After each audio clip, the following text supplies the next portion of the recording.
Hello, everyone. Welcome to another episode of Critique Balls on Point. We're here. We're back again. Yeah, Fun times.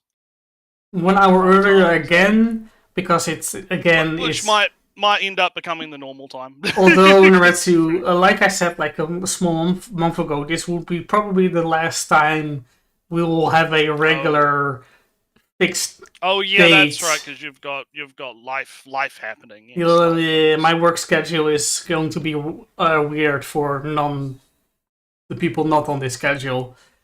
So like 10-day work weeks. Every 10 days it repeats. Your true capitalisming. Yeah. Capitalism maxing. I could explain why and how, and it involves court cases. Well, and it's like my work where it's like, because I didn't have a shift last week, because of my particular field, it's like, it's all client based, and that person cancelled on me this week, that person can't do it, so I got to do online things instead. Very flexible type of thing, right? It's probably a similar situation where it's like, depending on the workload of that given particular week, right? You probably got no, it's a fixed schedule, but it's just shifting from just a work day week, 7-day Monday, Friday, till it's a just a 24/7 schedule, so 24/7 working workplace, which means you have to have a schedule with different shifts at different times, at different days, that the big machines will keep working 24/7. And that means that doesn't really fit in a 7-day work week, but it does fit in the 10-day work week with, midday, nights, and morning shifts and whatnot. Which brings me, Naretsu, to a small thing that I had happen on Monday. So Monday, I shift around my schedule. Basically, just the week when I do mornings, I had middays, and the days I had middays, I did mornings. Oh, that continues on. Oh, let's continue that for a while. That's all well, fine, good. I had an appointment at 10, and it's all good. Now I come in, Natsu. And what do I see? I see my colleague sitting in my seat. Miscommunication. She thought, my colleague thought they should be there on time. I thought it was my shift, so we're both there for the same shift. Which is not how it's supposed to be. Not great. Yeah, no. Not great. So it's like, well, I look at the schedule, on my phone and whatnot, and it says that I should be there. And I look at my phone. Damn, you're right. You should be here. It says here that I should come in the morning, in the afternoon. That's bad, because I told the person in charge of the schedule would switch us around, but it didn't happen. So I asked them, hey, do you want to go home, or and they said no. So Naruto, it might be good to mention this is 6:30 in the morning. I woke up at 4 in the morning. I woke up at 4 in the morning to be there at 6:30 to be told, nah, you have to be here at 13:30. Although, Naretsu, I had still my appointment at 10. So I went to work at 6:30 came. Was like, no, you don't have to be here. All right. Well, I have to be at work at 10. It's too long to hang around at work, so I went home. Then, when it was 9:30, time to go to work, I went to work. Then I had this meeting at 10 for an hour, and then it's 11, and my work starts at like 2. So I went home again. Back home. And then was doing home, whatever. And here's the thing, Retsu. While I was at home for these, 2-hour periods every time, Oh, let me do this. Oh, let me throw the trash. Oh, let me get some groceries. Oh, let me get some planks for the kitchen. Kitchen Yeah, renovation. yeah, normal stuff. Yeah. So, Naruto, I go out. Let me do some grocery shopping. So I bring my big bags on my bike. La la la la. Oh, I don't have my. Oh, I don't have the keys for my bike. Mm. The keys are inside. Ooh. Uh oh. Uh-oh. And it's like 20 past the hour in what was so in 40 minutes I have to go to work. So oh no, so I ring up the key maker. How do you call them? Do you have a name for them, Naritsu? Key ring. No, the person who Or does like key yeah, stuff, just locksmith. locksmith. Yeah, Yeah, yeah, yeah, locksmith. yeah, So I partly thinks it's employment and not going home. But owner mentions indeed sidetrack. I do have an investment account, so don't worry about that. yeah. Oh yeah, big invest. Yeah, Yeah, yeah. big Again, investment account. LE capitalism maxes, guys. Ah, yeah. Don't worry. I'm just fucking with you. I'm just fucking with you. No, no, no. The moment the capitalism is gone, I wouldn't even need it, so I wouldn't worry No, about no, it. you wouldn't because you'd be poor as shit and living in a fucking cardboard box. Whatever. Once the world has been nuked, in World War III, you will. Doubt it. Anyway, so I ring up the locksmith. Oh, they'll be here like in a half hour to an hour. That's a problem because if they take an hour, because now the clock is ticking. Now it's like now I have 30 minutes, and if they say they'll be here in 30 minutes to an hour, that means I'll be late for work. So I wait and I wait, and it's like, all right. I usually have to leave like at 1 o'clock, and it's 5, almost 1 o'clock. It's 1 o'clock. It's 5 past 1 o'clock. I ring up again. Hey, are they going to be here? Yeah, oh yeah, I'm going to call them. Oh, they should be very close. Blah blah. Now ring up, and the locksmith appears in front of the door. 10 past 1. Mm. It's definitely time for me to go to work. Ah, yes. So I'm already kind of late. But another tip, I've learned how people can open my door because I saw locksmith at work. Nothing fancy with pins and needles inside the lock, no Naretsu. What you No. do is bring out your stack of paper, thicker paper, a little bit cardboard like, and you just jam it in the small gap of the door and the lock. That'll be $150. And I got a kind of small compliment of sorts, like from, oh, the gap is small. So he had trouble with getting the Yeah. paper between the. It'll be slightly harder for the burglar to. Yeah. So anyway, he jammed in some papers and it worked. Yay, the door is open. I grabbed my keys. And off you go. And off you go. Yeah. 80 euros in his hands. Goodbye, sir. I hop on my bike and I went to work. No dinner, no lunch that day. Just something out of the vending machine at work that day. So yeah, that was a whole tale for my Monday and a absolutely horrible start of the week. As you do. Yeah. Tends to happen. Wake up, 8 hours. I guess you're thinking about, oh, I need a new door now. Something that's a bit more secure. Nah, I mean, if you make it more secure, it makes it harder for you to yourself to go in. Well, I mean, the other thing is like, there's other things to consider, but it's most of the times if someone's that determined to get in, they'll find a way to get in anyway. So they can.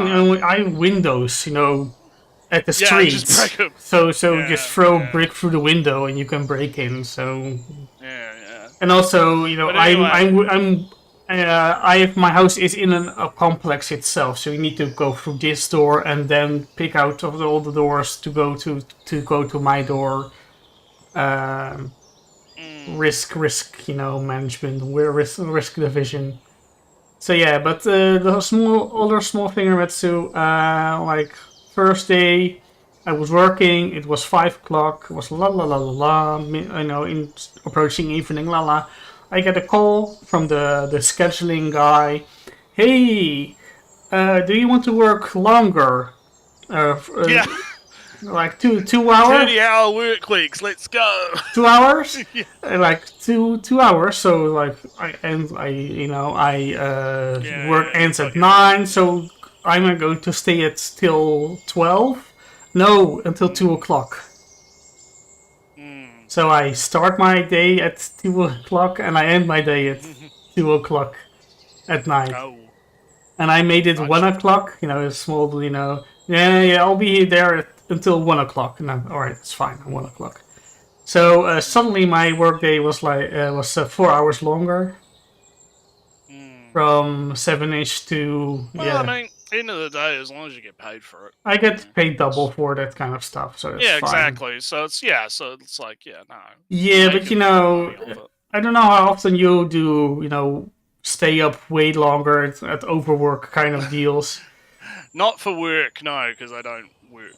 Just because of the Nah, nature of the job. But you but you but I do, being up too late and not getting enough sleep. Yeah, I know the feel. Nah, it's a different field. When you overwork, do overtime work, and just stay up because you have to, because you have Mm. obligations.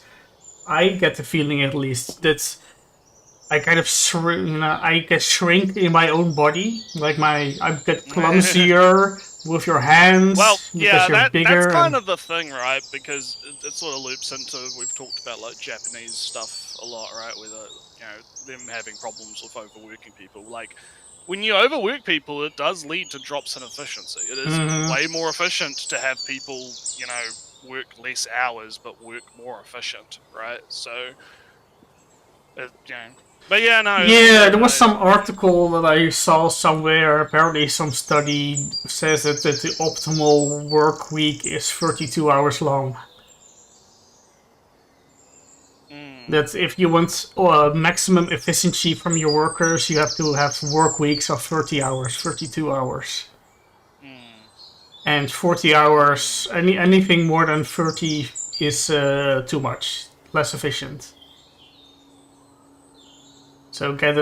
So just get rid of the 40-hour work week, make it 30. But anyway, that was my eventful week. Next week, old schedule. I'll be divorced from the regular peoples who have a weekend at Sunday and Saturday and whatnot. mm. But yeah, besides that, I just have been playing some Helldivers or whatever, and I did a round of Helldivers actually. I got all that stuff from that collab 41 days oh, also the sniper rifle and the sniper rifle and a bunch of other shit, yeah. I assume that your medals were maxed out immediately. Oh, they're already maxed out, yeah, Oh, they're you already should maxed. spend them because you're good. I can't. Well, I've got enough to buy a war bond, but I You don't should. You should really. buy a war bond. I don't, but I want to save them. See, this is my problem. Like, I'd rather save them until like, oh, there's a war bond that actually has stuff that I give a fuck about, and then I'd do it. Like, But but then I'm not playing that much anyway, so it's just gonna sit there, and I don't every know. war bond has some use somewhere. So even Well, yeah, but it's but like so just even yeah. It's my the it's my it's my saving ways getting the better of me, Ellie. It's my your terrible hoard saving. all of the look. It's premium currency. I have to hoard the premium currency so I have enough if I need it. Right? So even like Naretsu, there was like a fire war bond, right? All about fire. And Oh it, yeah. I think yeah. and it Heard was about that. deemed Yeah. useless, the worst one of all. Because the fire resistance is terrible because you Yeah, and then still they buffed fire. Yeah. no, yeah, at the same time. And then they debuffed fire and whatnot, but still was the worst for Warbond. But now Naretsu, in a newest Warbond, there is a weapon that sets you on fire. unless Mm. you have resistance to fire, which means that if you have the other war bond that makes you resistant to fire, then this war bond that gives you a weapon that sets you on fire, maybe if you don't have resistance, suddenly, well, that war bond is amazing. You should get that, and then get the other war Mm. bond. So every war bond has its use in some way. So just get them in order, basically, if you want. If you can't decide, get them in order. I Mm. assume you have like the steel, at least the steel veterans one or something, or I've got. I can't remember what ones I've got, just get but no, I the did. Maybe at some point, I don't know. Like I get said, I'm lazy. I got other shit to play. I got other stuff. just I buy got other stuff. them, get all the spend all the medals or something, and then then you have something to spend your medals on because it's. But no, yeah, no, I did. Yeah, I played around. I was playing around. It was pretty good. It was pretty good. Hmm. Like, like Helldivers is fun. Yeah, and I played some more, and I now have my ship completely upgraded. I'm Mm. catching kind of back up to the war bonds because I also stopped playing for a while, but I only have like 3 war bonds behind. This is all just playing, right? Spending extra money. Just 3 war bonds behind, and Mm. yeah. So I'm working now on the gas one. I got like there's the fire one, the fascist one, and The now fascist one, yeah. and there is the faceplate one. Yeah, Those, the martyr one, yeah, which the has the martyr one. suicide bomb. Yeah, Those 3 I the don't suicide have, bomb. but the rest I all have, and all through free play, and that's Mm. pretty decent pace if I say myself. Maybe it just means I'm playing too much of Helldivers. Who Maybe knows? maybe it does. Well, I've been what? Yeah. Well, I finished the Project Neural Cloud event recently. I got through the story of that, and that was really good. Supposedly it's like the end of. It could be the end of the game because we don't know. They haven't Mm. there hasn't been any updates on the Chinese side in a while, so Project Neural Cloud might be ending soon. But if it is the end, it was a pretty satisfying conclusion to the gotcha storyline. It was pretty good, pretty good. I'm not going to sum up the whole thing, but like the way I meme about it is: imagine if your antivirus software gained sentience and fucking hates you. Is the All plot right. of Neural Cloud? Basically, like you have like this cloud server, right? And in the cloud server, that's like trapped in this whatever. There's like a whole bunch of shit that I'd have to explain. It would take like 5 hours, right? But like you have like these antivirus softwares, and one of the antivirus softwares realizes, wait, I've been programmed to constantly suffer and lose all my friends, and this warp is meaningless because humans did this and programmed all this. It's all predetermined and all this kind of shit. And so he's like, I'm gonna fucking nuke everything and breach into reality and get my revenge on the humans. Mm. It's actually pretty good. This is pretty compelling. It's actually really good. He's an interesting character. So that was that. GFL 2's chugging along. I got to get through the Centrasi event storyline at some point. I've been working on that.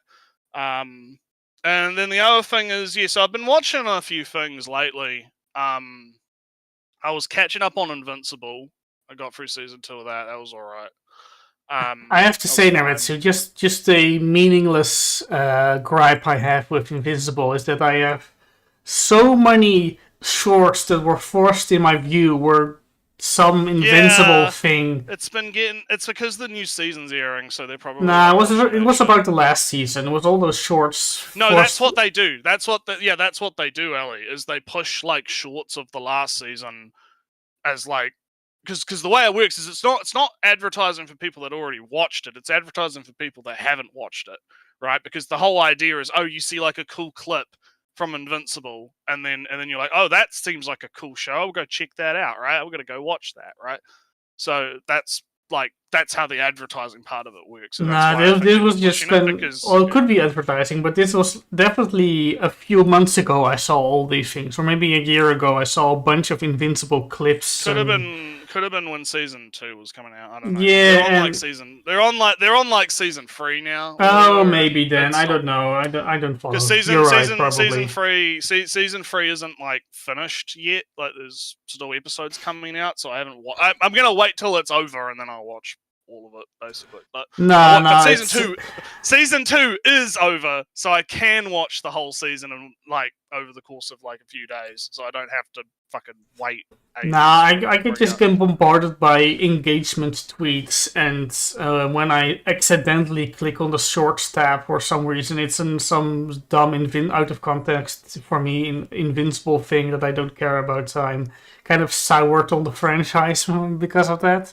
It's not a valid reason by any means, but it's a feeling I have, and my feelings are valid and real. Yeah, and I've been. I think I'm done with Hades 2 again. Yeah.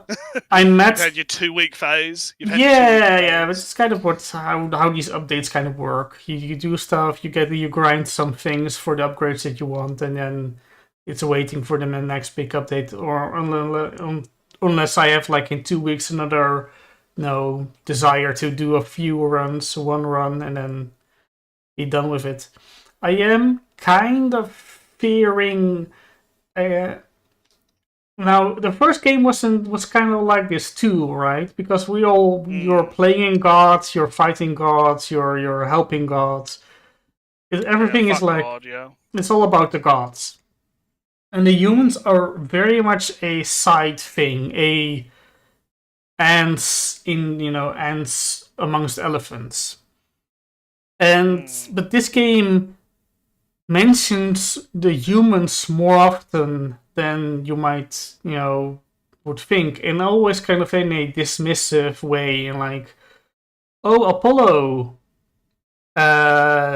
sent down the plague amongst the humans. Oh yeah, humans. Maybe because sometimes there are too many humans. But Apollo is your, cousin or something.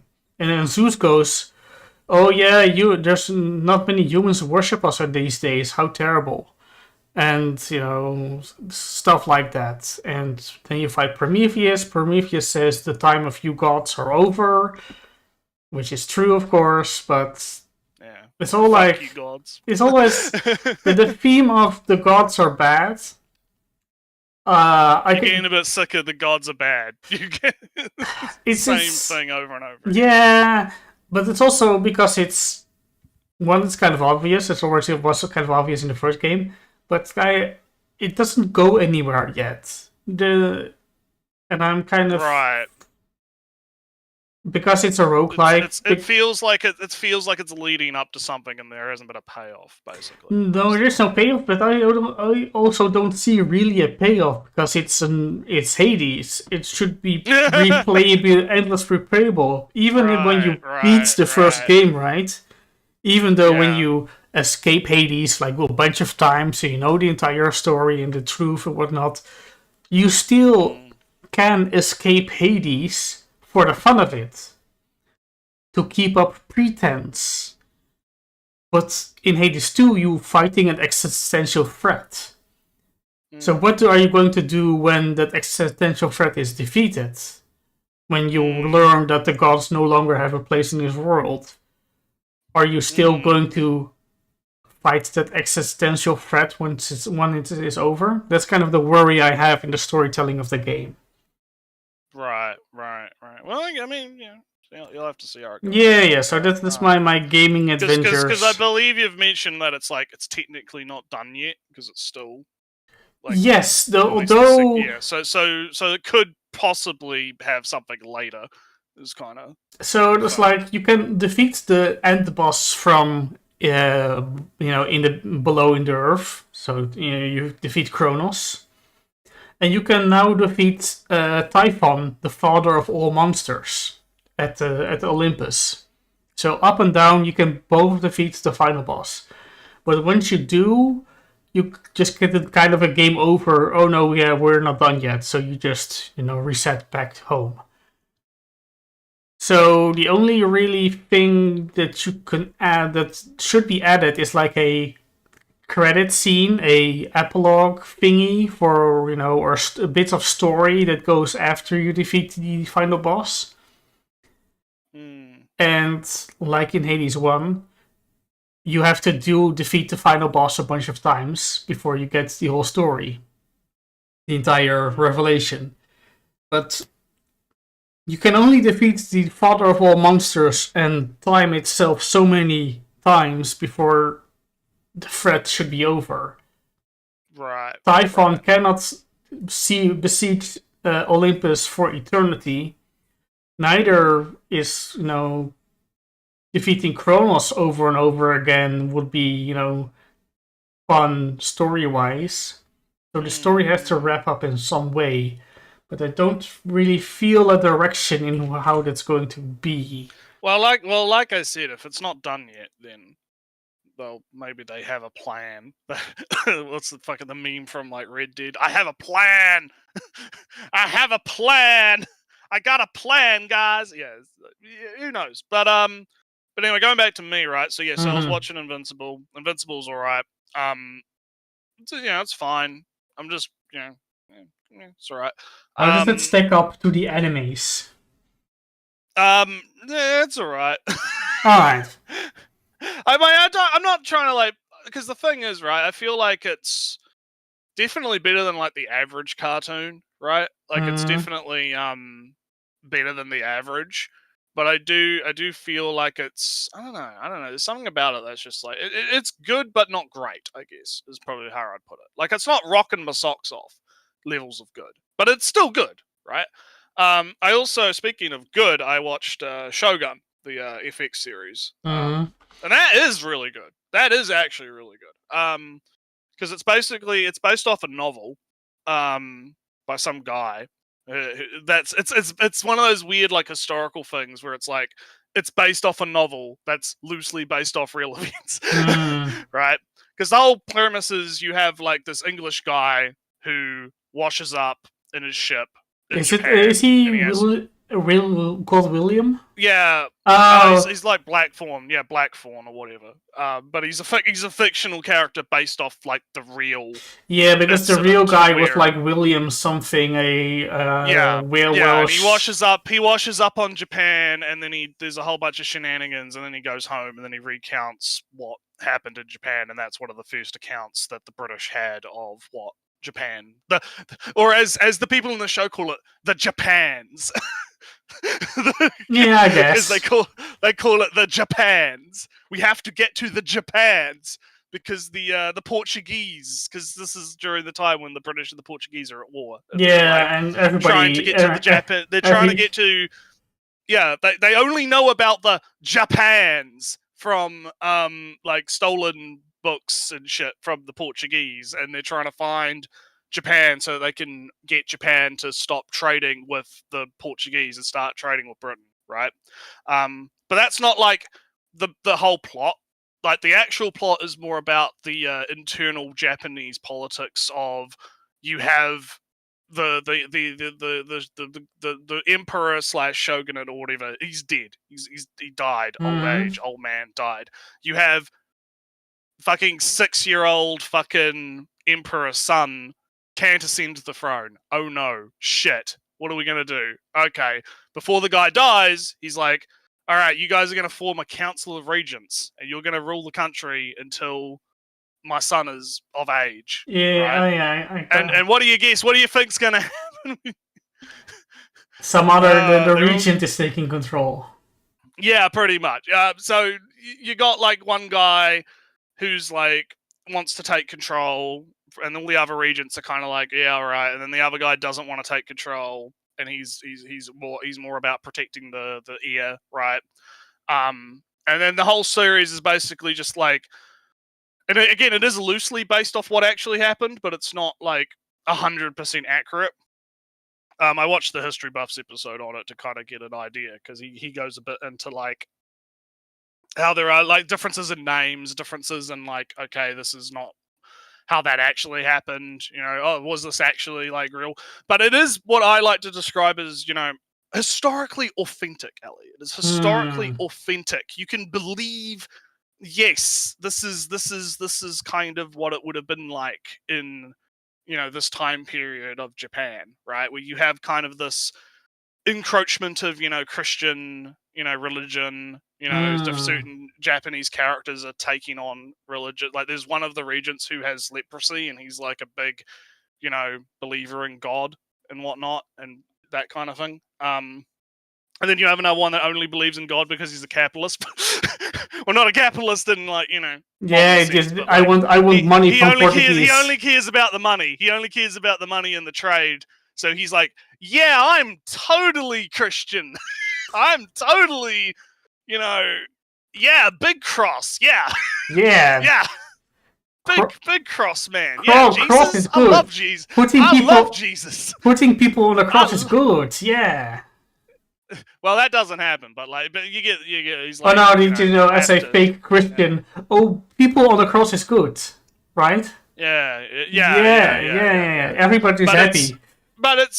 the way like it's. I think Hideo Kojima, because I was reading up on it, because Hideo Kojima had like a thing where he watched it and he said like it's kind of like Game of Thrones Japan in a sense, Mm. where it's like you have all these kind of different lords and people that have their own motivations, and the main lord guy that you follow throughout the thing is like playing like 3D fucking chess with everyone and doing all these like weird like trickery type things. There's one thing where he has to escape Osaka Castle, right? Mm-hmm. Because they're trying to kill him. They're trying to impeach him so that they can get him to commit seppuku or whatever, right? Because they want him gone, right?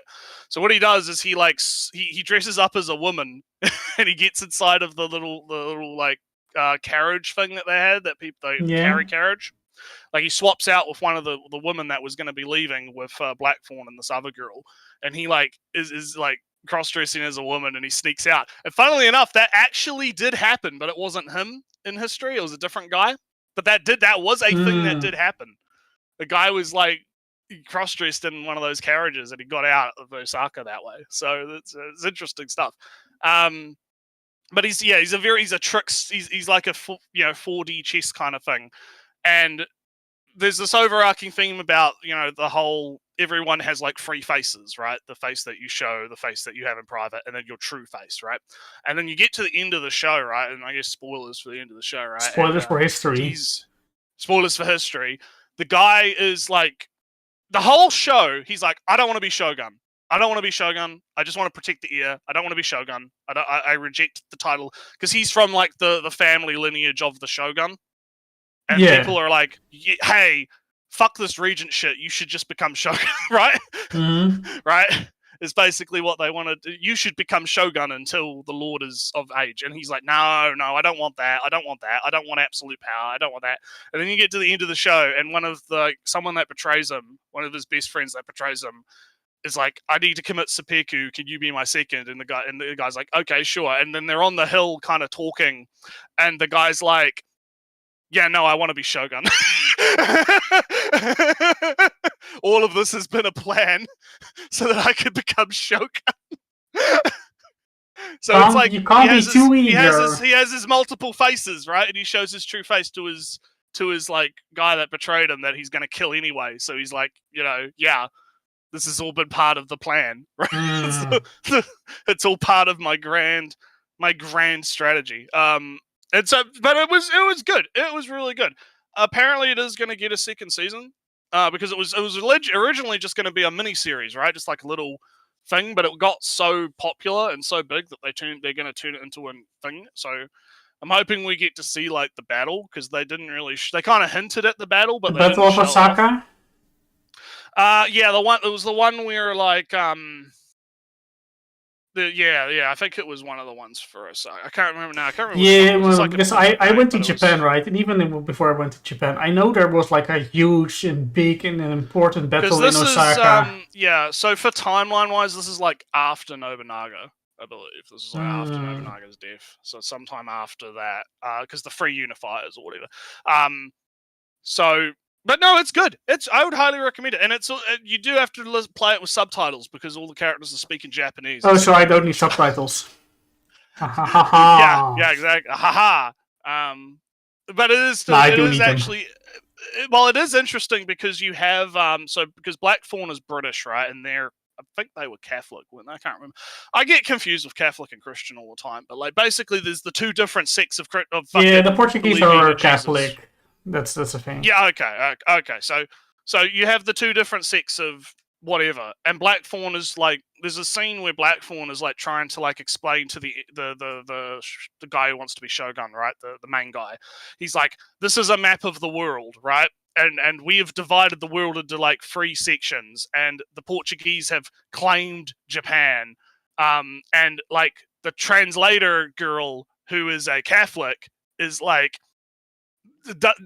doesn't want to like say, because she's got like mixed loyalties, right? She's like, is she Mm-hmm. loyal to being a Catholic and the Portuguese, or is she loyal to Japan, or is she loyal to, like, this is the loyalty issue. So the way that you see, there are points where she's translating, but she's not translating. She's localizing, Ellie. She's localizing what Blackthorn is saying to try and not have it sound so Oh yeah, anti-Catholic. I'm already this land belongs to the Catholics. You're no say in Yeah, this.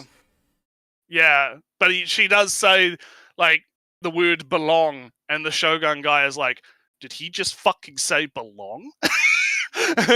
No, no, no, is no, that no, actually is that actually what he fucking said? no, no. It's So like it's pretty good. no. It's more like we're not going to hinder you there. Yeah, no, yeah. There's some funny stuff going on. It's pretty good. I remember I definitely recommend it. this is a off topic, right? Because there's a famous diplomat translator guy in Japan when Japan was opening up again, and before that even really.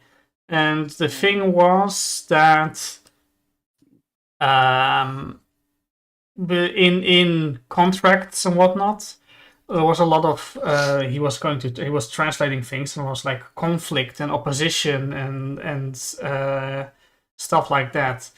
And when he came with those translations of English, like this is a contract with the opposition and this is a struggle or a competition, the the shoguns or the higher ranked diplomats came back from, well, could you not call it a conflict? Yeah, Not call them so it's opponents. just a little, little scrap, right? It's just a little. Let's not call it a competition. That doesn't really Yeah, that doesn't yeah. suit us politically if you call it a competition. Yeah. That kind of thing. So there's a bit of that going on. So it is definitely an interesting show. I would highly recommend it. But I guess we should probably get into the video because we've been here for like an hour.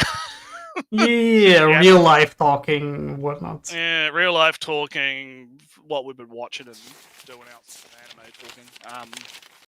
But we're going back to the basement because we've literally hit the bottom of the fucking barrel in terms of because we've got nothing else to really like. We've got a few things in the queue, but none of them really like speak to us, do they? None of Yeah. them are like, yeah. And some of them are like hours long as well, so that doesn't help. But like, yeah, this is the problem with power fantasy anime. And something I found really interesting about this was like the thumbnail keeps fucking changing. Like the thumbnail that's on my computer is not the same thumbnail that I see in Discord on my laptop. Let me check for myself. What's like the one, like he's changed the thumbnail a couple of times. Oh It's yeah, quite I already interesting. see it. Yeah, you see what I mean? He's Because now changed it. Like, there's Shield Hero is more in the front, and there's there's no shovel in the most up to date version of the thumbnail. There's no shovel, and there's no Seven Sin guy, and the solo leveling guy is way in front, even in front of the logo. The borders are different. So I guess getting into it, this is the problem with power fantasy anime. Now we've talked about power fantasy stuff before, power fantasy good, right? It's okay. It's okay to have a little. Yeah, It's okay to have a little power fantasy. It's not a big deal. It's not. The thing about what I always say, if it's a power fantasy, it's not about the battles. The conflict is somewhere else. That's what I always say. Usually, but it does kind of depend on like what it does kind of depend on the type of story that's being Yeah, told, and whether or not they actually care about that or not. I can't deny that you have writers that have a massive power fantasy and still make it about fighting in general. I'm more thinking about stuff like Overlord or One Punch Man or even Mob. That is way the fights are predetermined. It's all about the emotional and the it's all about the panic of But I mean, Ainz and whatnot. apparently there is a problem. So Oh no. we're gonna have to find out what Mother's Basement thinks. Now, obviously, if he starts waffling on and doing plot summaries, we're gonna 2 times speed. But we'll see how we go. It is a 30-minute video. Yeah. Before we get right into it, hang on. There we go. Nice click on that one. Kind of needed that after that 1 hour of yapping. Anyway, let's get right into it.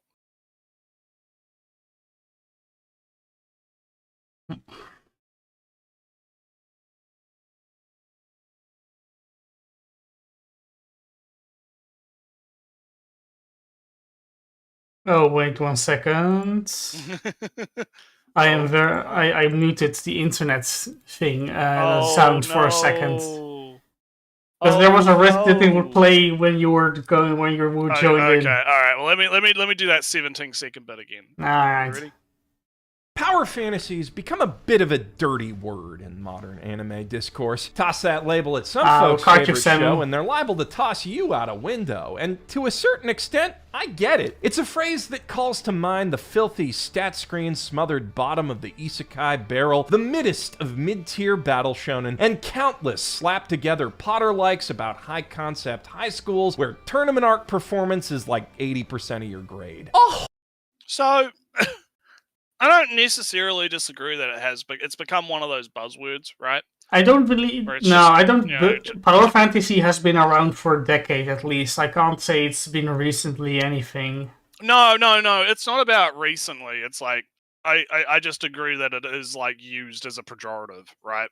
Like it is used as a pejorative. People will just slap it on anything they want to shit on. Yeah, right? But that's kind of what I'm talking about. That's not necessarily like the timeline, but that's been the status for the last 10, 20 years or so. That power fantasy is a dirty word. So I don't.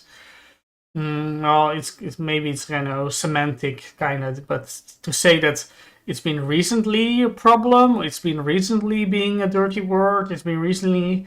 It almost sounds a little bit like, oh, suddenly now this happened. Yeah, no, it's Mother's Basement doing some gas. Yeah, he's doing some gassing. Yeah. But on the topic itself, though, like I think it is definitely used as a pejorative, and people do just kind of want to, they want to grasp onto something they could use to shit on something.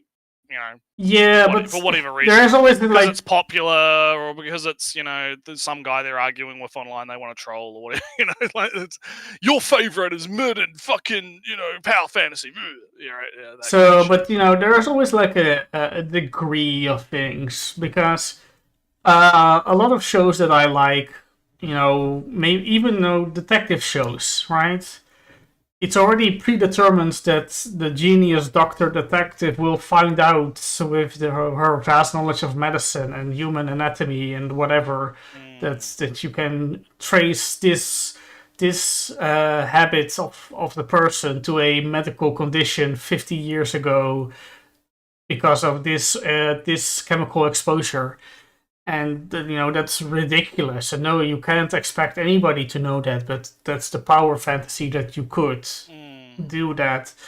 But there is power fantasy, oh, he's strong and always defeats the enemy. And there is power fantasy to the ridiculous that it drains all conflict and tension from a series. And that's what I kind of feel like with Solo Leveling, is that the power fantasy Solo Leveling is such a I don't know. I feel like it's kind of getting there.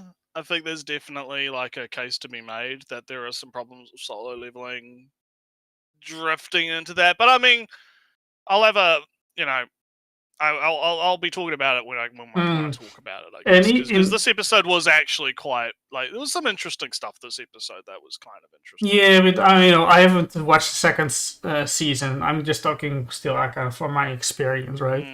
Well, but if I compare to Overlord, the main conflict, the real conflict is Ainz being insecure and wondering if he's good enough.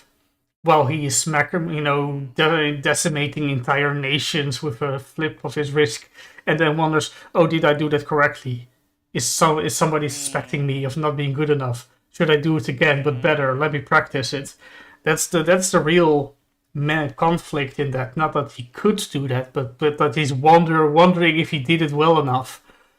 And that's what makes Overlord less of a power fantasy, because it's the tension is in the anxiety. Well, let's see what Mother Spaceman has to say. Whole lot of schlock that makes a whole lot of money. Because after a long, draining day at the business factory or learning prison, a whole lot of people just want to sit down, wind down, and live vicariously through a cool guy doing cool things until it's time for bed. This shit's like crack to our burned out monkey brains, and like crack, it doesn't have to be particularly good so long as it gets you hyped. But that doesn't mean there's no such thing as fine-grain, high-grade cocaine, or that the difference doesn't matter. I probably could have picked a better metaphor for this. Point is, power fantasies can be made well, and even integrated into deep, intelligent stories with...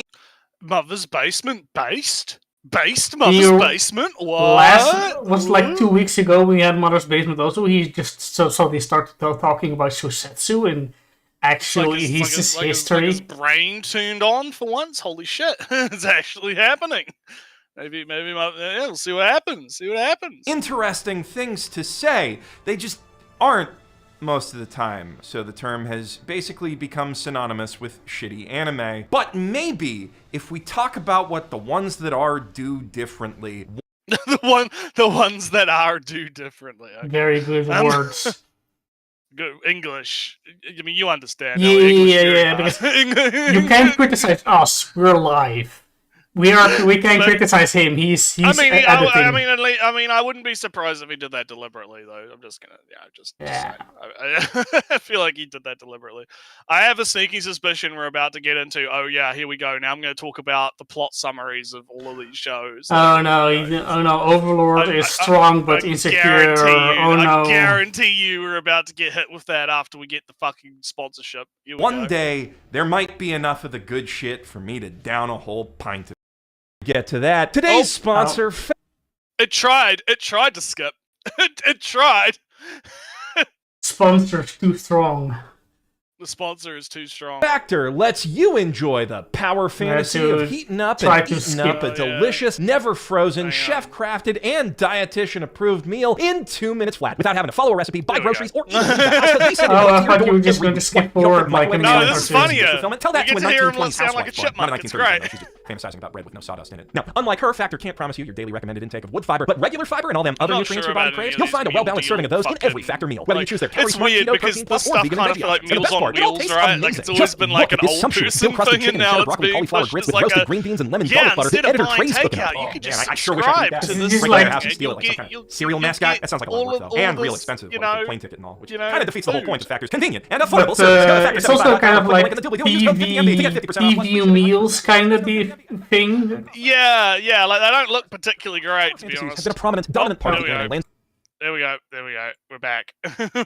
No, TV meals were always kind of, for the poor people and for the people who are, not well and overworked in the poor people. And now it's like a hip thing. Yeah, but also subscription.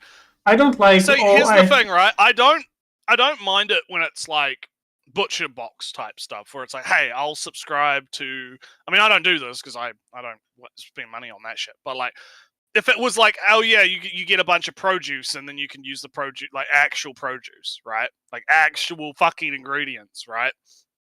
That I think is a little bit less of a because if you live in like certain areas where it's like hard to get meat, right?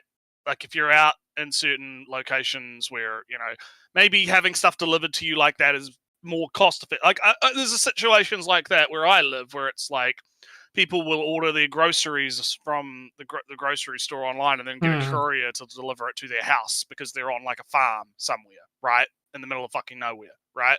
Like, so having a subscription service that will just deliver like a box of like meat, right, is not actually as unappealing as it sounds. But if it's literally just like, oh yeah, here's a bunch of TV dinners, right, every month, I'm kind of like, that one I'm not too sure about. That one I'm not. That one I don't think is that. I don't great. like these. Oh no, we are going to do it for you, because it's kind of always, most commercials are like this, right? But yeah, when it's about food and cooking, it's always like, oh, you don't know how to cook, and if you even try, it would be terrible. You don't know what you're doing. Let us pay us.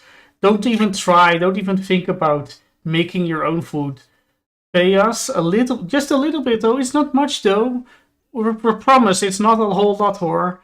But you can't do it. You suck. Don't do it. You're terrible. You're useless. That's what always kind of vibe that I get from the companies that try to sell you all these meal package deals. I don't like the "you can't do it anyway, you stupid idiot." Yeah, I get that vibe. Anyways, let's talk about Dragon Ball, I guess. Landscape for as long as there's been a landscape. Sure, Tetsuwan Atom is a beautiful human story about found family processing grief, the evils of war and discrimination, and our tenuous balance with the natural world, but Astro Boy is also a show about a little kid doing Superman stuff to beat up big scary robots, and if someone took a time machine back to 1963 to ask 100 Japanese children what they're watching the show for, I doubt Steve Harvey would give you a lot of points for saying the themes. And Power Fantasy Anime have ranked among the top-rated shows on air basically ever since. At first mostly sticking to the same American superhero mold as... So, my problem right now is I kind of feel like I need like an actual definition of power fantasy in this case, because what is the actual criteria here that we're using? Villain of the week doesn't strike me as power fantasy. Yeah, like superhero, Superman style story type stuff, right? Like I'm kind of like, especially when we're talking about like a modern setting, because right now he's talking about, oh yeah, in history they had power fantasy stories too. Yeah, okay, but we haven't actually, we haven't actually defined what criteria we're using to judge whether or not something is is it, oh, you have a character that beats the shit out of strong things? Is that power fantasy? Is it, oh, there's big war theme stuff? The hero defeat the villain? Is that power fantasy? That's where I've got my problem right now, right? Is like, I feel like he should spend a little bit of time being like, okay, here is the criteria I'm going to use to judge whether or not something is actually a power fantasy. We need a definition of what this is. He hasn't done that yet. He's just started going, well, Astro Boy, the kids watching Astro Boy back in the day, they weren't watching that for the themes. They were watching it because it was cool, And it's like, all right, I guess, but this first of all, I don't feel that it's a power fantasy, but mostly it's kind of that putting on the definitions of today onto past works, where the lineages don't apply. For in isekais, right? People retroactively apply isekai that we know today to other works that are technically isekai in their theme, in their vibes. To Alice in Wonderland, to Harry Potter, to whatever, and that doesn't work because what is isekai in those terms back then is a different isekai than we have today right now. So if you were to say that Astrobot is way overpowered in every situation and it will always win, if you remove Astrobot from that equation, oh yeah, that sounds like a power fantasy character that always is way overpowered and will always win every confrontation. Yeah, that's a power fantasy. But then if you ask, well, is Teenage Mutant Ninja Turtles a power fantasy?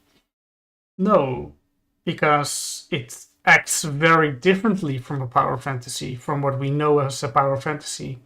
There's always this struggle, this moments that the main character couldn't possibly overcome it, and they only overcome it via some trick, through some innovations, through some happenstance of something that was lying on the ground. Some real, Odyssey deal, like, oh yeah, I'm going to say to the Cyclops that I am nobody. So if the Cyclops asks, "Where is nobody?" No, they will. I am looking for nobody. Where is nobody? Nobody will. The people won't be pointing to Odyssey because he's long gone and he's not nobody. He's Odyssey. That's not a power fantasy. That is a kind of a villain of the week structure.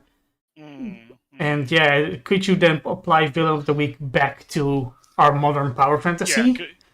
Yeah, you probably could. Yeah, but again, no, that doesn't really apply. Right? Is that really worth doing? Is kind of the problem. Do you learn something? This is what I always not always, but this is kind of what I want to see. Personally, in such a discussion about definitions, what do you learn by applying this kind of label?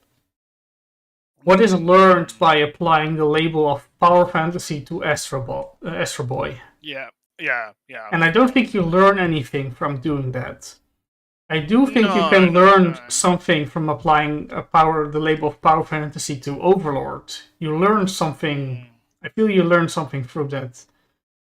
I don't think you learn stuff, something by the same token applying Isekai to Alice in Wonderland. That doesn't tell me something new. That doesn't change the dynamics between, in this case, Astrobot and Overlord. The inclusion of Astrobot to this tapestry of power fantasy doesn't really alter anything. Doesn't fit. Doesn't.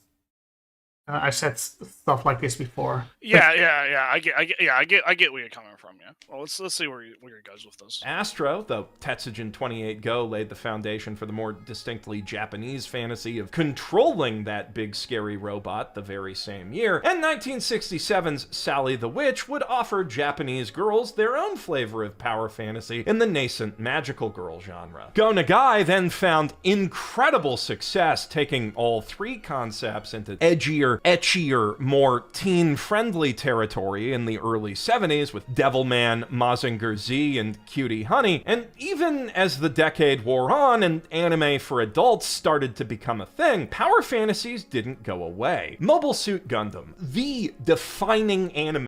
The entire history of anime. Again, okay. I get what he's trying to say. He's trying to say, look, all these old things, right? You could loosely apply the label power fantasy to, oh, boy, gets in the giant robot and gets to be the cool guy in the giant, he's fighting the war and a big, oh, cool.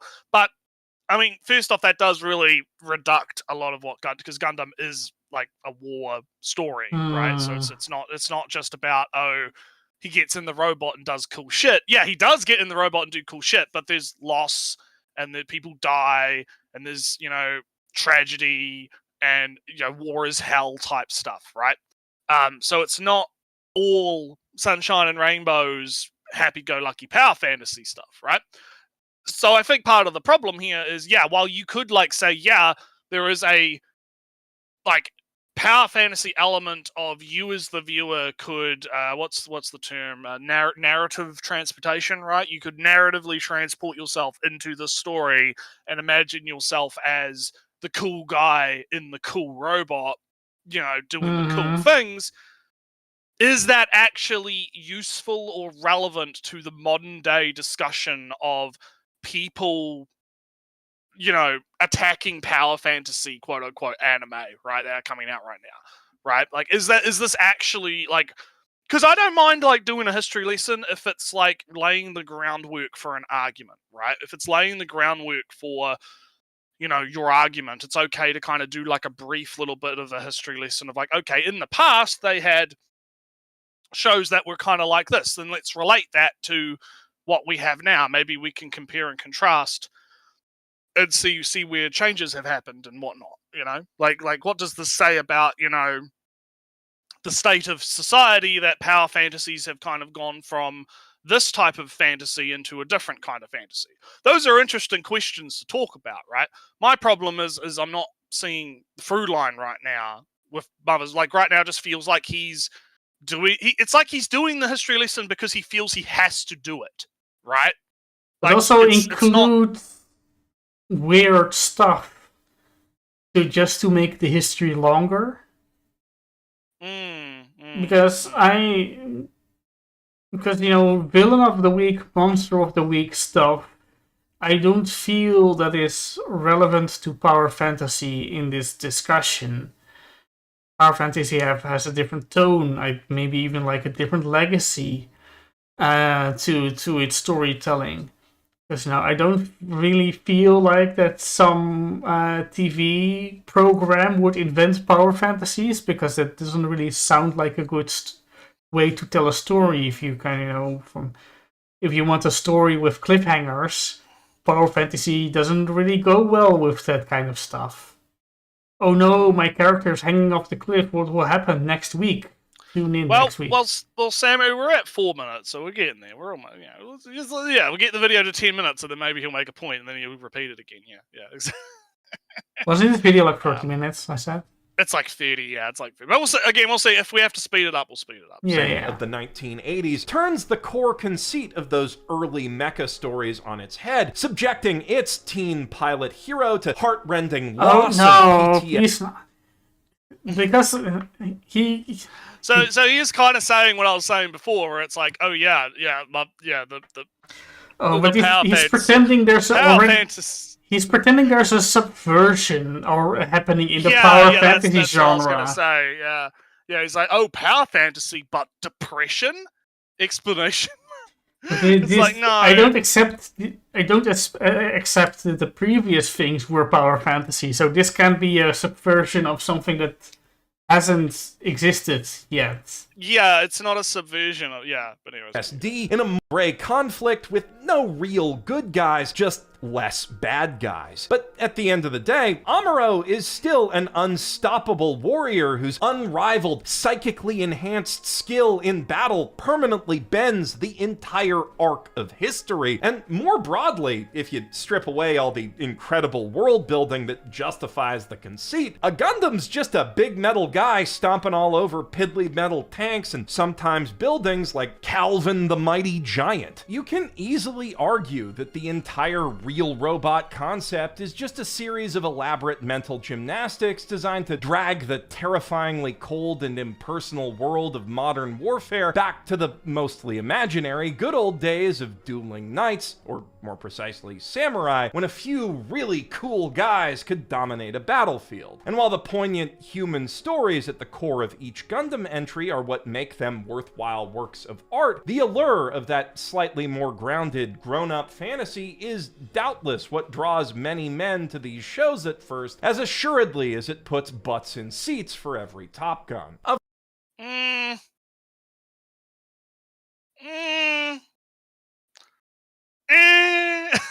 You have to have interviews from the time, because Gundam is such a cultural force right now. You can't. Well, I mean, I kind of like. I do think that there is part of it is boys are drawn to mechanical aspects of things, and there's differences in big explosions, preferences, and there's differences in preferences and all that. My problem is like that's not like a power fantasy thing, right? That's like we like boys talking about. I mean, obviously outliers, blah blah blah blah blah, caveats, whatever.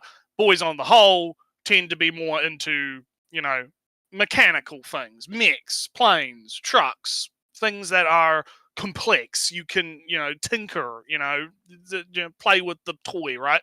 That kind of thing. So that's I don't really necessarily think that the reason why these shows kind of got, big and popular, right?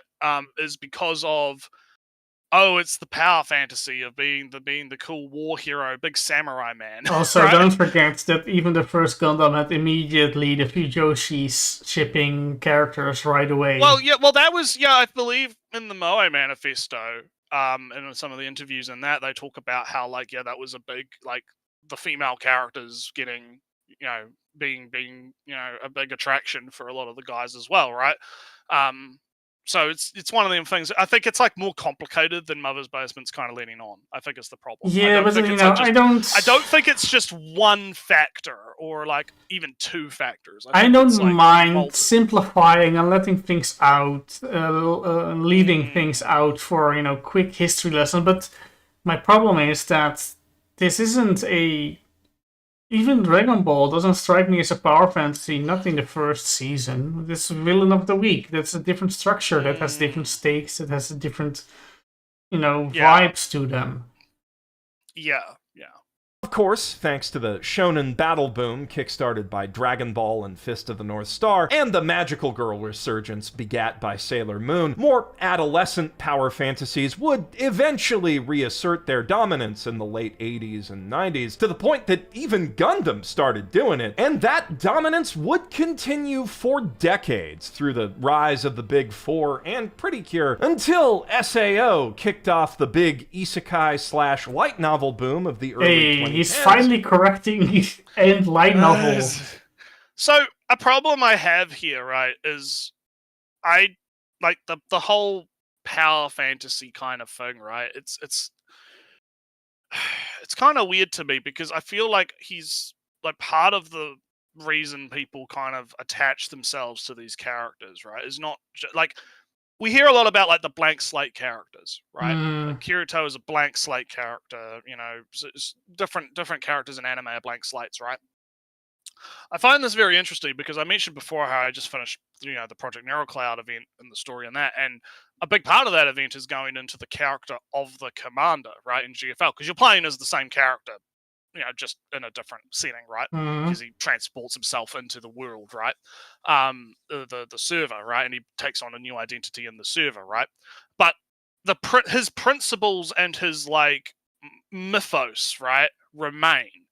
And you see that a lot in the writing when he's talking about like, not sacrificing everyone for revenge and talking about how the ends don't justify the means versus a character that is a ends justify the means type character, and that loops back into like other parts of the GFL storyline, because GFL is very much like about that kind of conflict, right? That ideological conflict. And I think a lot of people kind of relate to that, not because like the commander is meant to be a stand-in for you, right? But because as the story went on and they did start giving the character the commander characterization, it's a very relatable kind of character, right? He is a guy who has his principles. He is a very principled individual, and he stands by those principles even in the face of absolute power, right? You can offer him immortality. You can offer him bringing the dead back to life, and he will say, no, fuck you. That would be disrespectful to the dead, right? To tarnish their memory by bringing back a facsimile of who they were is disgusting. That is my principle. Fuck off, right? Like, he is that kind of guy. And a lot of people want to be that principled, right? They want to have principles that strong. They want to be that have that conviction within them to stand for what they believe in, right? They see that as a virtue, right, that they wish to embody. So it's not really necessarily about becoming the character, right? Becoming Kirito. It's about what does Kirito actually stand for in the story, right? And that could be like something as basic as like, oh yeah, he's just like, a cool dude who does cool things, right? And I want to be a cool dude who does cool things. I can relate to that, right?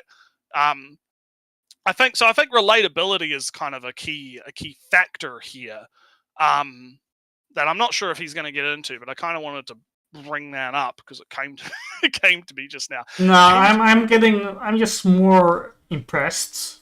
I shouldn't be, but he's not saying that Sword Art Online is an isekai per se, but by throwing in that light novel revival, because that is true, he's being correct, and that's a new experience kind of for me. I thought it was worth pointing out that bit. He's correct, Naretsu. In here, not in that what was it? Sally, the girl Sally, like in the early television, was like the first magical girl, and because that was the first magical girl, therefore Cutie Honey was like the second wave, and therefore Sailor Moon was like the subversive revival of the magical girl, not the establishment of it or something. It's odd, Retsu, to me, that he wants these criteria to exist from the beginning of time or something. That it can't be invented along the way. I don't know why that he had that these story conventions have to have been existed from day one. Can't they? Retsu, I'm asking you right now, why can't these things be invented today? What's the problem with that? Yeah. Alright, let's continue. And Kirito's officially supplanted Naruto's as the predominant species of protag-kun. A trend that's given us some of the best and worst power fantasies anime has to offer, and carried on until right around now with the wild success of solo leveling, which isn't fundamentally different from all the video gamey isekai and progression fantasy slop that's already flooded the anime market, but the prospect of slapping Sung Jin Woo in the thumbnail for easy clicks is like half the reason I'm making this video, so it... Don't worry, it wasn't the reason I clicked on it. But I kind of have a problem with this, because I feel like he's leaving out the fact that there is a different lineage going on here. I think solo leveling, because you do have to factor in the fact it's Korean. Yeah. Right? Because there's Naruto did not lead into Sword Art Online that led into Son here, right? No. Those characters, hell, I wouldn't even say that Naruto led into Kirito, right? I don't think that's how that works, right? It's not like the author was like, oh yeah, Naruto's so based, I want to do a Naruto. I want to do my own Naruto. It's I don't think there's the same lineage going on here. And when you actually watch Solo Leveling, I mean you've only watched the first season, but I think you would agree with me that it does have a different kind of feel to it, right? Than what you usually get from the same kind of thing but Japanese, right? And that's not like a race thing or anything for anyone to see something like that. It's a cultural thing, because they are two very different cultures. They might seem similar from the outside perspective, right? Like our outside perspective, they might seem similar, especially if you're not like in the know, quote unquote, right? But they do is a very different environment with different rules, right? And so when an artist is creating, because people are obviously influenced by their environments, right? When an artist is creating those things, they're going to, even though, like, I wouldn't be surprised if the author for Solo Leveling was inspired by, isekais and Sword Art Online and, that kind of thing. I could easily see that. But it's very clearly a Korean spin on that kind of story. And when you read, like, other Korean, because I've read a few other manhwas, right? Like, I've read a few other ones, right? You get that same, like, there's a different vibe to them, right? Yeah, so because I feel like I remember like reading Freezing at some point. I remember reading Black God, and they had a slightly different art style, slightly different aesthetics in story and whatnot, and I can see a lineage, especially from Freezing, one of those. To I can see that lineage going into Solo Leveling, maybe even more so than just Sword Art Online into Solo Leveling. So I kind of feel that Solo Leveling is more a product of its own evolution culture than necessarily a direct adaptation from Sword Art Online. That is not to say, Naratsu, maybe let me make myself clear, that Korean is somehow magically isolated from outside culture. No, and I'm not saying that either. I'm not saying that either. It's just I've read what was it, Life Reset from some author in America, I assume, that at some point was just I was opened the book or I was reading the ebook on my PDF on my computer and it was like, oh, this is straight out of Sword Art Online. You just copied straight of Sword Art Online. Right. This helmet thing. This is all Sword Art Online. Yeah. So yeah, American lit RPGs are not free from the influence of Japanese, and Korea is not free from Japanese influence. And I'm not saying that it's like completely isolated culturally or whatever. There's obviously a lot of crossplay going on, but what I am saying is that you can't be like, oh, this is all just one big lineage, right? It's all just, oh yeah, Sword Art Online happens, and then that means point A to point B, right? I think that Solo Leveling is influenced by more than just the Sword Art Online, and it's also clearly influenced by, like, you see it in how the culture in the show, like, the setting of the actual series in Korea, how, oh yeah, you have these guilds that are like mega corporations. Yeah, sense, right. You have this like the societal expectations, right, of how you're seen by society, right? The different ways that characters interact with that society and how they play by these certain rules, right? And there are similar rules in Japan for culture being culture, the cultural rules and whatnot. But it's very clear that in Korea there are subtle and also major differences in those rules that come through in the work itself, right? And it's interesting because we're actually getting into like the whole like ant thing, right? And there's like, oh, the Japanese guild has shown up from Japan, the largest they're going to help out in the operation, and how is that going to interact with the Korean guilds, right? Like there is some interesting stuff going on there. And I think you lose a lot of that when you kind of try and boil it down to just like, oh, this singular,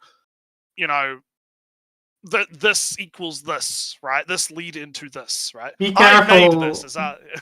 Be careful when you propose cross-culture influences. Oh no! Because there's always more influence going all around. Yeah, it's even if it looks similar, if you look closer, it's like different elements. Like in the last week, I saw some kind of not an essay, kind of more of a, how do you call it, a TED talk maybe on panel shows. And do you know Dropout, the comedy thing? Yeah, I have heard of that. Yeah. So Dropout makes panel show looking things. Like the people are, there's a host and he has the contestants do stuff and they get points for it. But in the end, the points are semi-meaningless. The winning is just to brag about, and it doesn't really matter who wins. It's all about for the fun of it. Britain, the British TV has a lot of them. The US has none of them, and Dropout has made kind of the first ones that got an audience. Except Naretsu, the Dropout kind of does away with the elements that makes it a panel show. Like, the points are arbitrary. The winner is not important, not because it's just for fun, but because the things they do require cooperation, and therefore there's no competition for the points. If every joke is about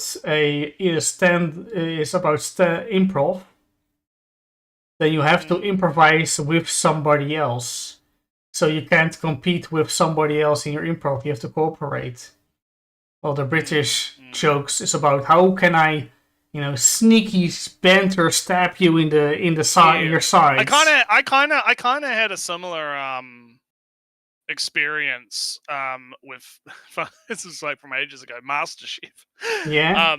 Because there's different MasterChefs in different countries, right? And so there was I believe there was a MasterChef New Zealand. I can't remember, but there was a MasterChef Australia and New Zealand, and I can't actually remember which one was the bad one or not, because I think it was the New Zealand one that was the bad one, because I'd watched the Australian one, and the Australian one was all like, oh yeah, it's it's a competition, but we're all in it together, and we're all helping each other, and we're all being good cooperation. Oh, you need me to grab that for you, I'll grab that for you. Oh, you want that ingredient, I'll give you part of my ingredient or whatever. Oh, you're in trouble, right? And then, like, the other one, I can't remember if it was the New Zealand one or the Australian one again, but the other one was literally like, backstab. I'm going to everyone backstabbing each other. Oh, big drama. Oh, I don't like you. Oh, blah, blah, blah. There was one guy on one of them that we literally called him the Rat.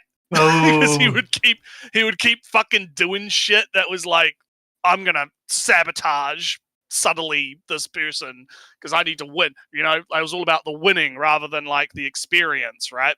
So that definitely is a thing. It definitely is a thing, right? Nah, now, how much of that is like cultural, like producers trying to create drama to cater to particular audiences? Who knows? Don't know. But I mean, there too. I've mentioned this before, right? There's this, the Great British Bake Off.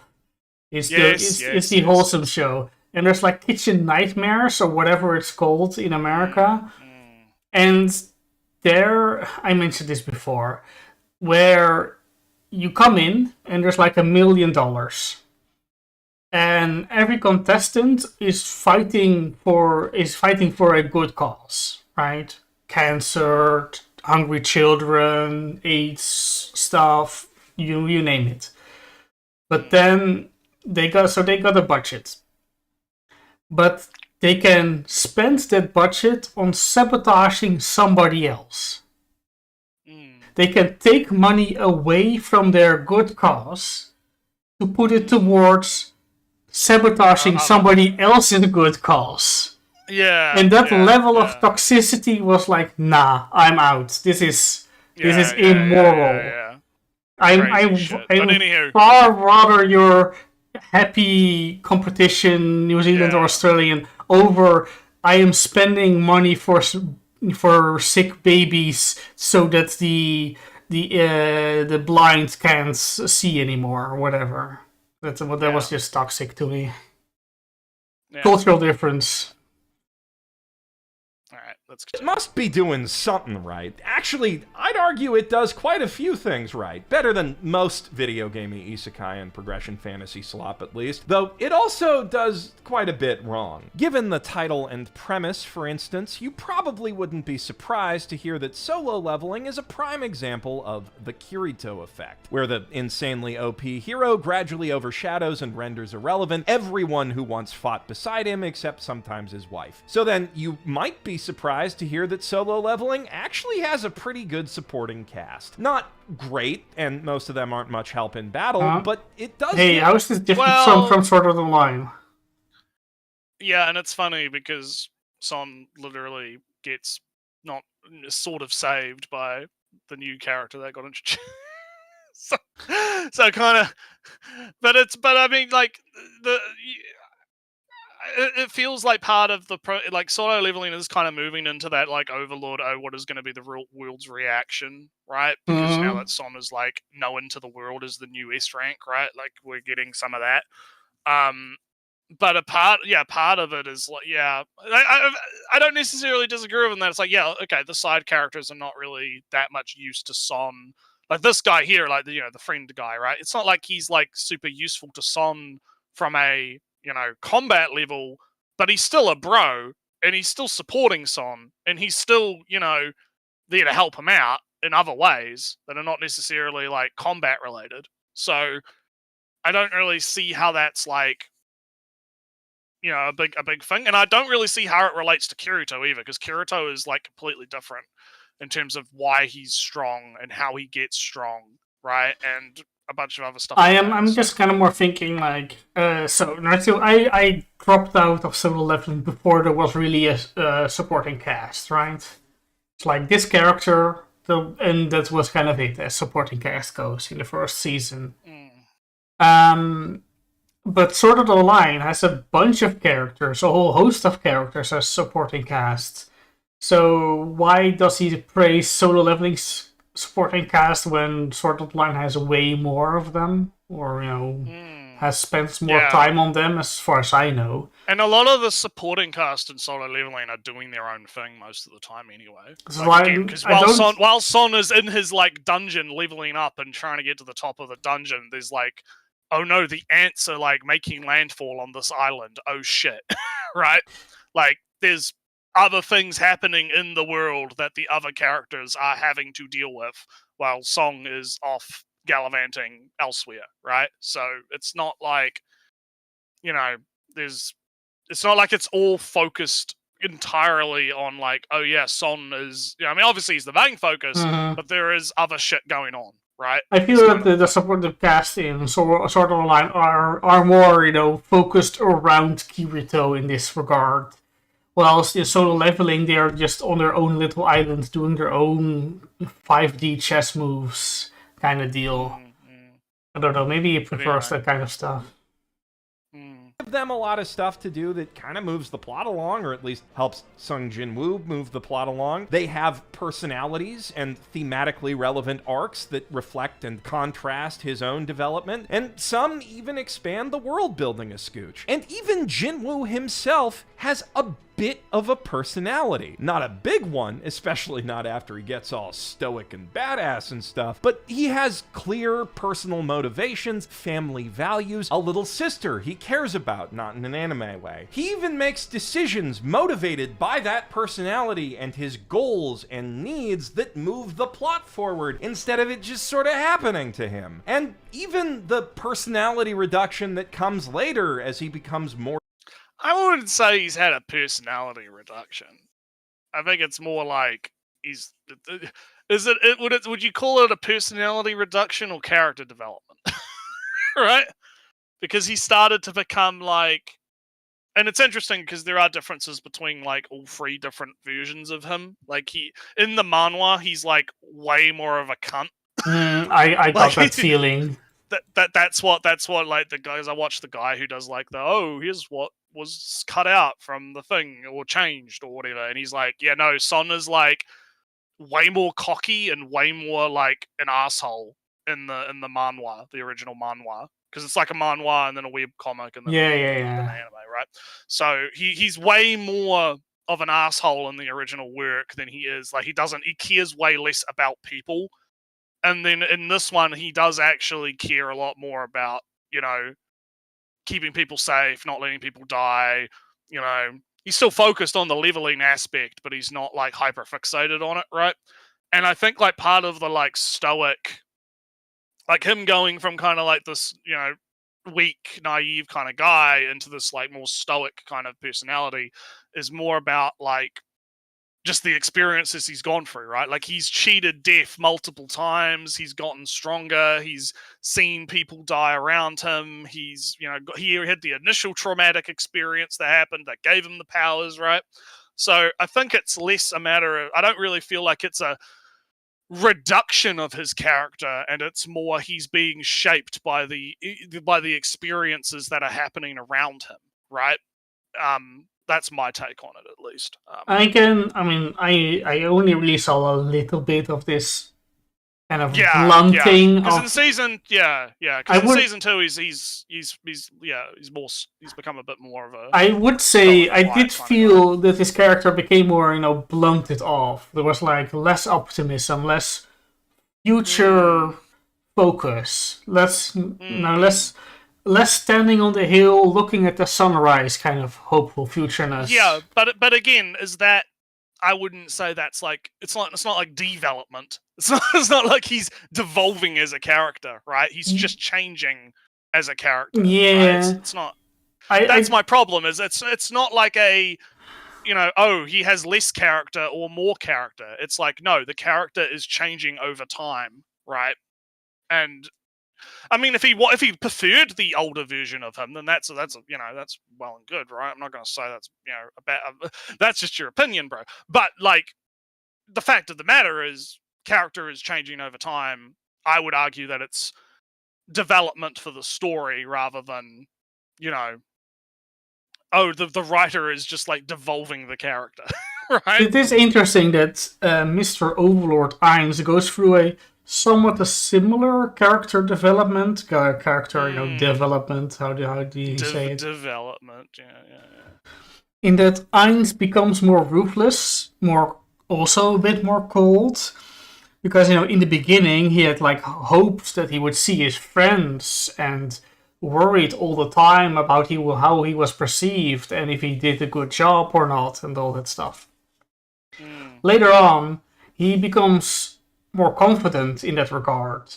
He has kind of given up hope that he will ever see his friends again, so he changes his goals and he wants to make a utopia, and he's seriously considering how to deal with political enemies and forces in the world. So he's far less, oh no, how do I behave in this way? And he's way more like, all right, what is the strategic importance of this region, kind of deal.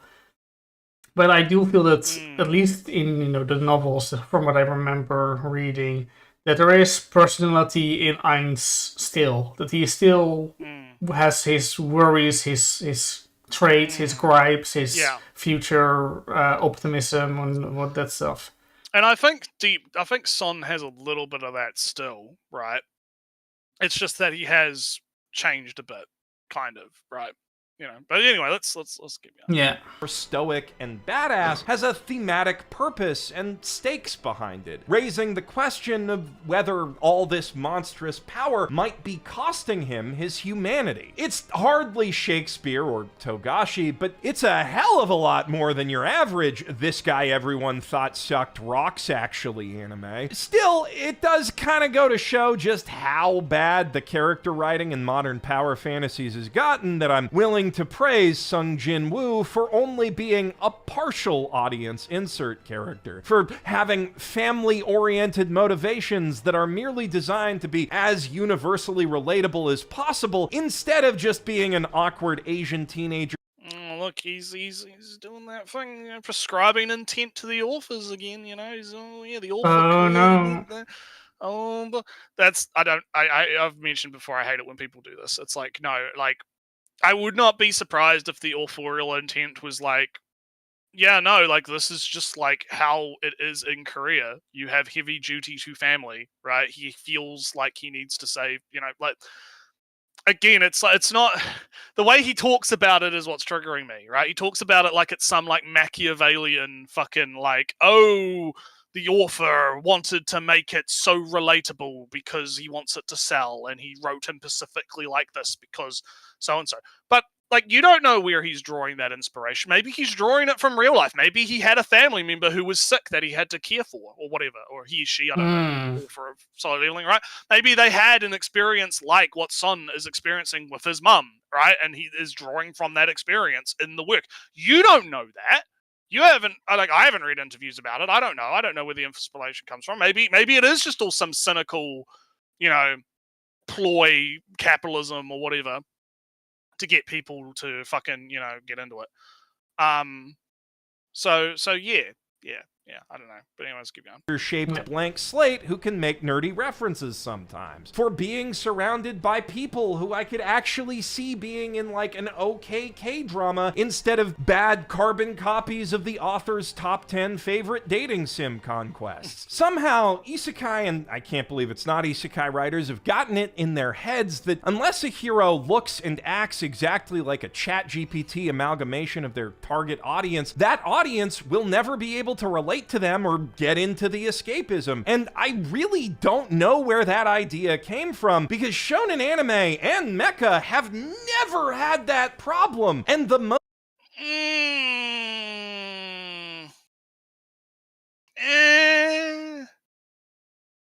I think it's like, I mean, again, if we think about the lineages and where these, if we're talking about Naru, specifically, right?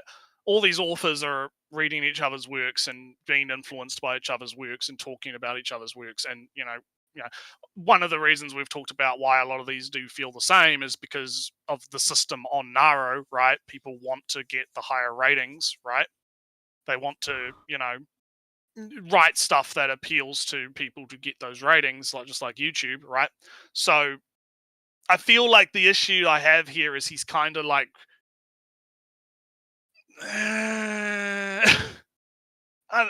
it's a bit off. It's a bit off. He's on a okay train of thought ish, but I feel like he's just missing the mark just a little bit, because I don't think it's like this.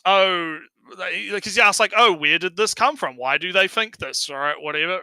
And it's like, well, the answer to that is just like everything else, just like the shonens all having a tournament arc, right? Just like, all these other tropes that have, come up over time, right? It's clear, it's because people get influenced by the stuff that they like, right? They like those certain shows. They want to copy those certain shows. They want to copy those certain elements. They want to put their own spin on it. And some of those spins end up being good and some of them end up being bad, It's just how it is. So if I'm running through my head, through my brain, through my memories, what the bland protagonist, right? The bland self-insert protagonist. I'm going all the way back from dating sims to go dating sim adaptations. Also, then I'm going from black-haired main characters in shonen, fighter, whatever. Oh, there's Flame of Rekka, for example. I remember something like that. That's an old one, right? Something like, maybe like Love Hina or Negima in that kind of sense. Although Negima has a pretty character, has a very defined character. Maybe Love Hina, kind of like lineage, same author and whatnot. Then I see Genji Ken has bland, black-haired, doesn't know what he wants with his life character. And then I go from where these influences come from are indeed kind of the standard, what we know anime can be. The dating sims, even just the the main character in a game, because main characters in games don't have often a big personality in your JRPGs. What is the character of your warrior of light? Not much, apparently, most of the time. What is the character what is your Skyrim character? What is their motivation in the world? Exactly. Yeah. You come up with that yourself. Yeah. So I'm not surprised that where the most influences come from for these self-written works come from a lot of media where the main character is the self-insert in some way, where it's not early defined early on. Because even Flame of Rekka, from what I remember, he was just like the son of a martial arts thing, and his family had this hidden dragon power. And they're also and I mean, I think you mentioned, right, it's video games are a big influence on a lot of these, both video games and tabletop RPGs, right? And on a lot of those, you can have like these kind of self-insert type characters, right? Oh, so yeah, of course. It's tabletop RPGs self-insert Naretsu. Yeah. Are you telling me that I self-insert into my Dungeons and Dragons character as I play? No, no way. Right. No, never. Right, yeah. But that's what I mean, right? Like, there are, like, people are influenced by what they like, and if they're playing, like, RPGs or MMOs or, these types of things, right? They're going to want to try and copy and replicate that same thing that makes their brain go beep, right? So, I think it really is that kind of simple. I don't think there is this, like the way that Mother's Basement is framing this is very good. So, yeah. We're 10 minutes out of free. We can do it.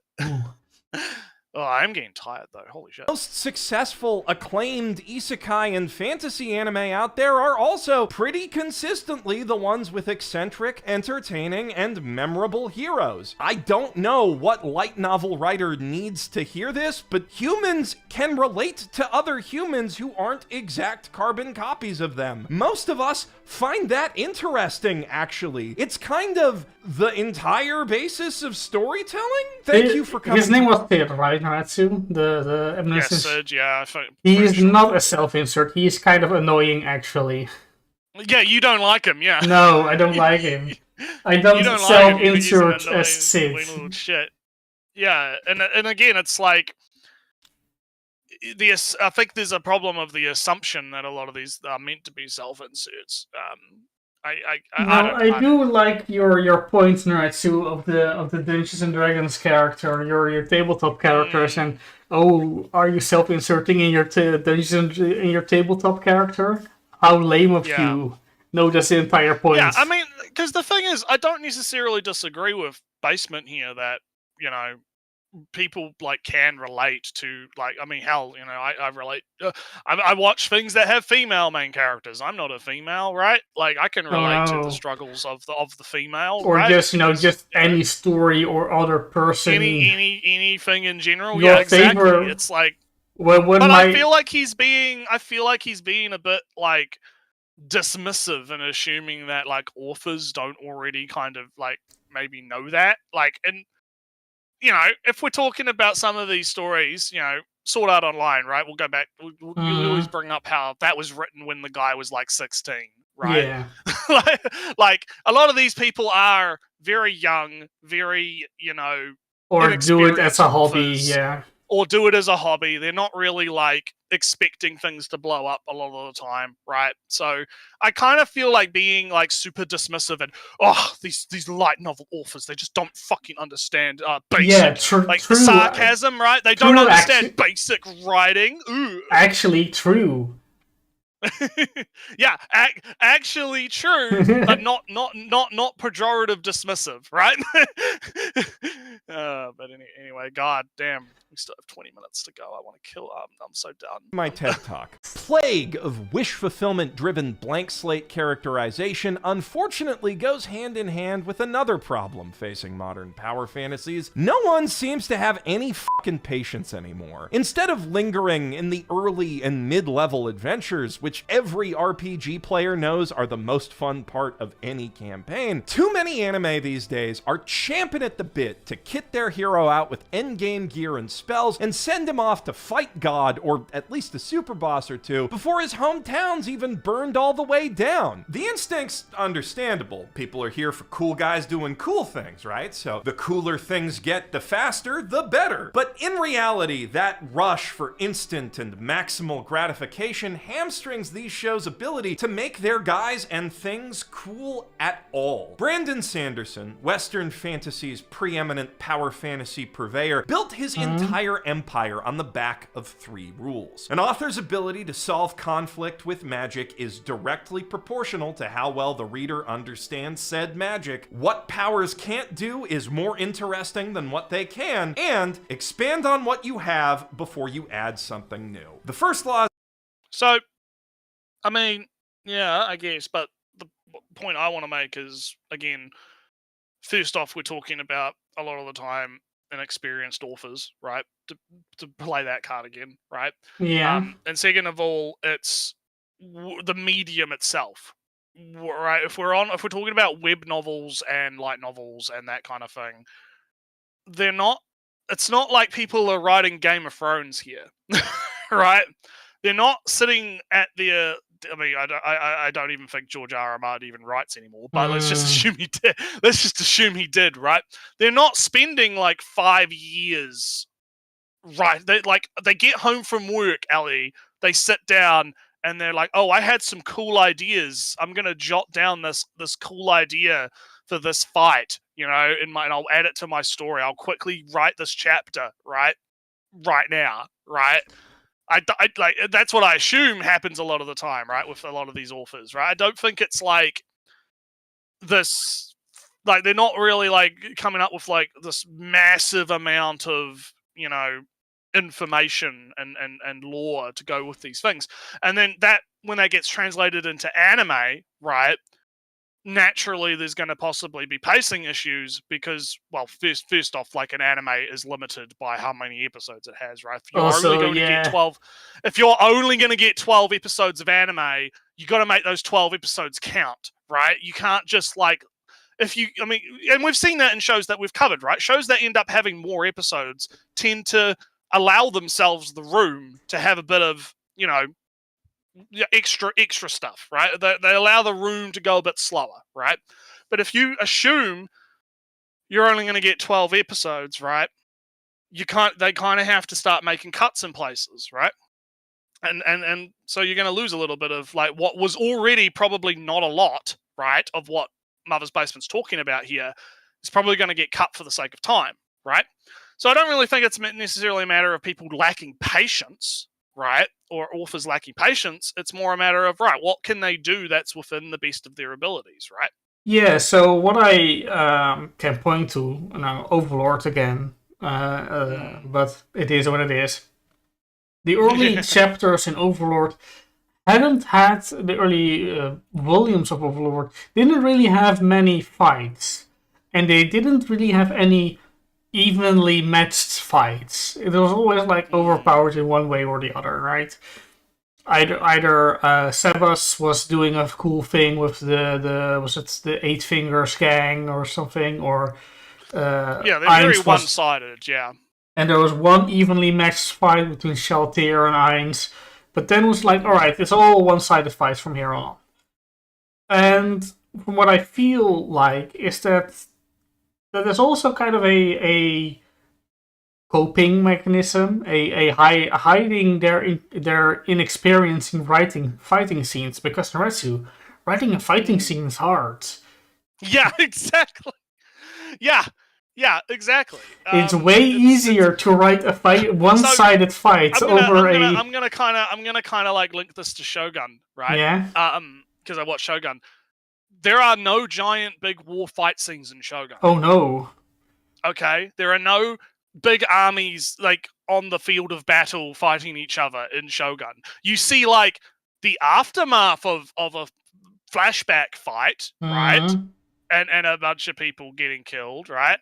You see the big armies, but then they don't, actually fight, right? I wonder why that is, Ali. Why are there no big, massive fights in the big Shogun? Is it because the writer is incompetent and a loser? Yeah, is it because the writer is incompetent? Or is it maybe because that shit costs fucking money? No way.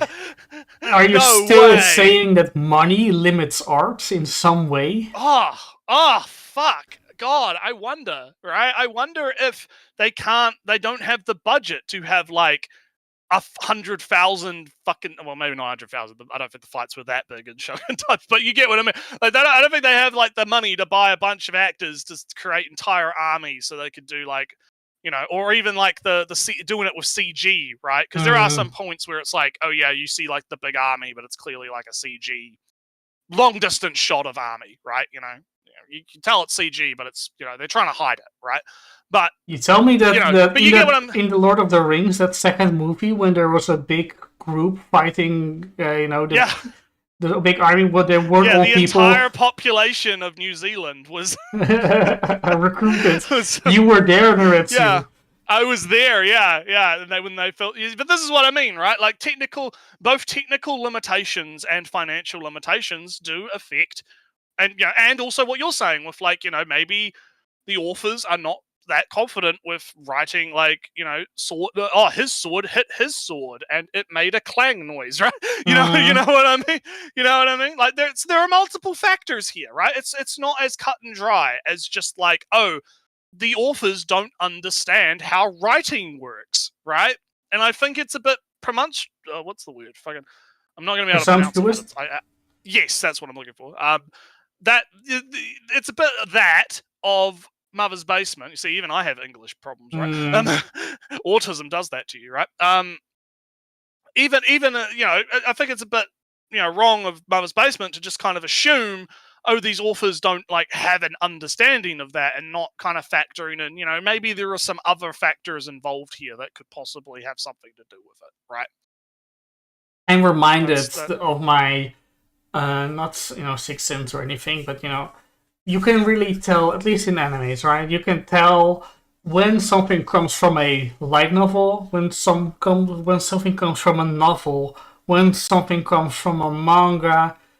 You can kind of feel the vibes in those cases.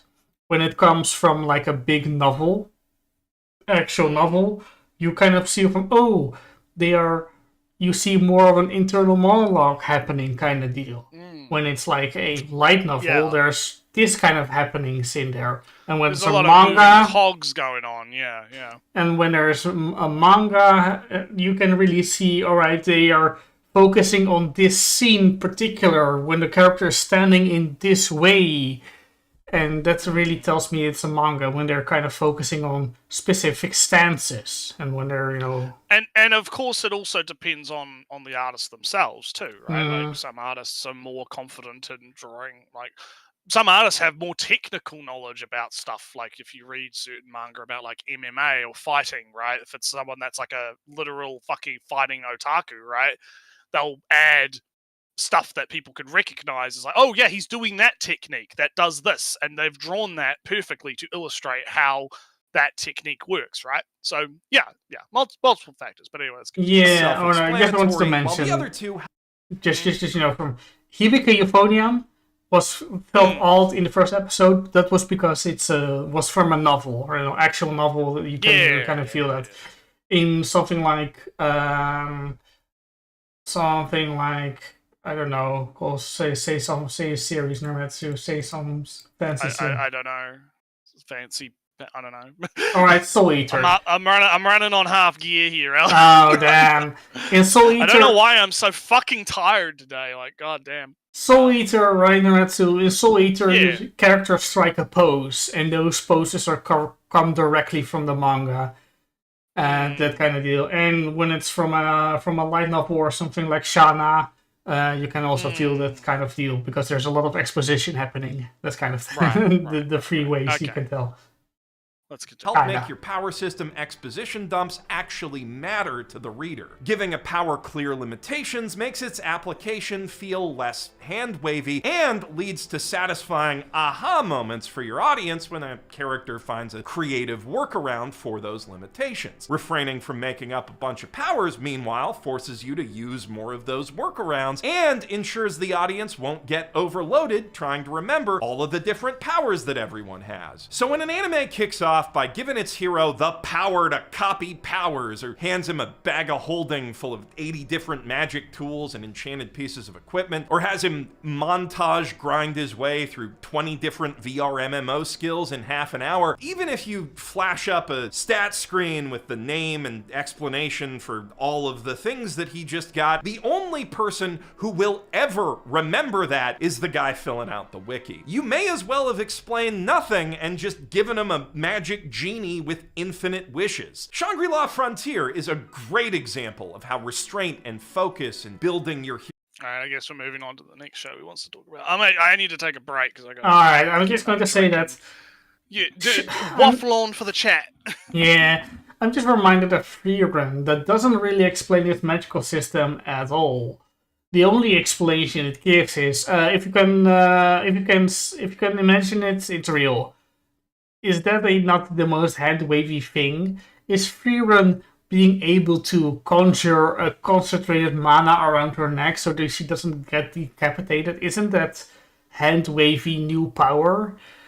Is it properly explained in Dandadan how Momo can just take every single punch every single time, all the time?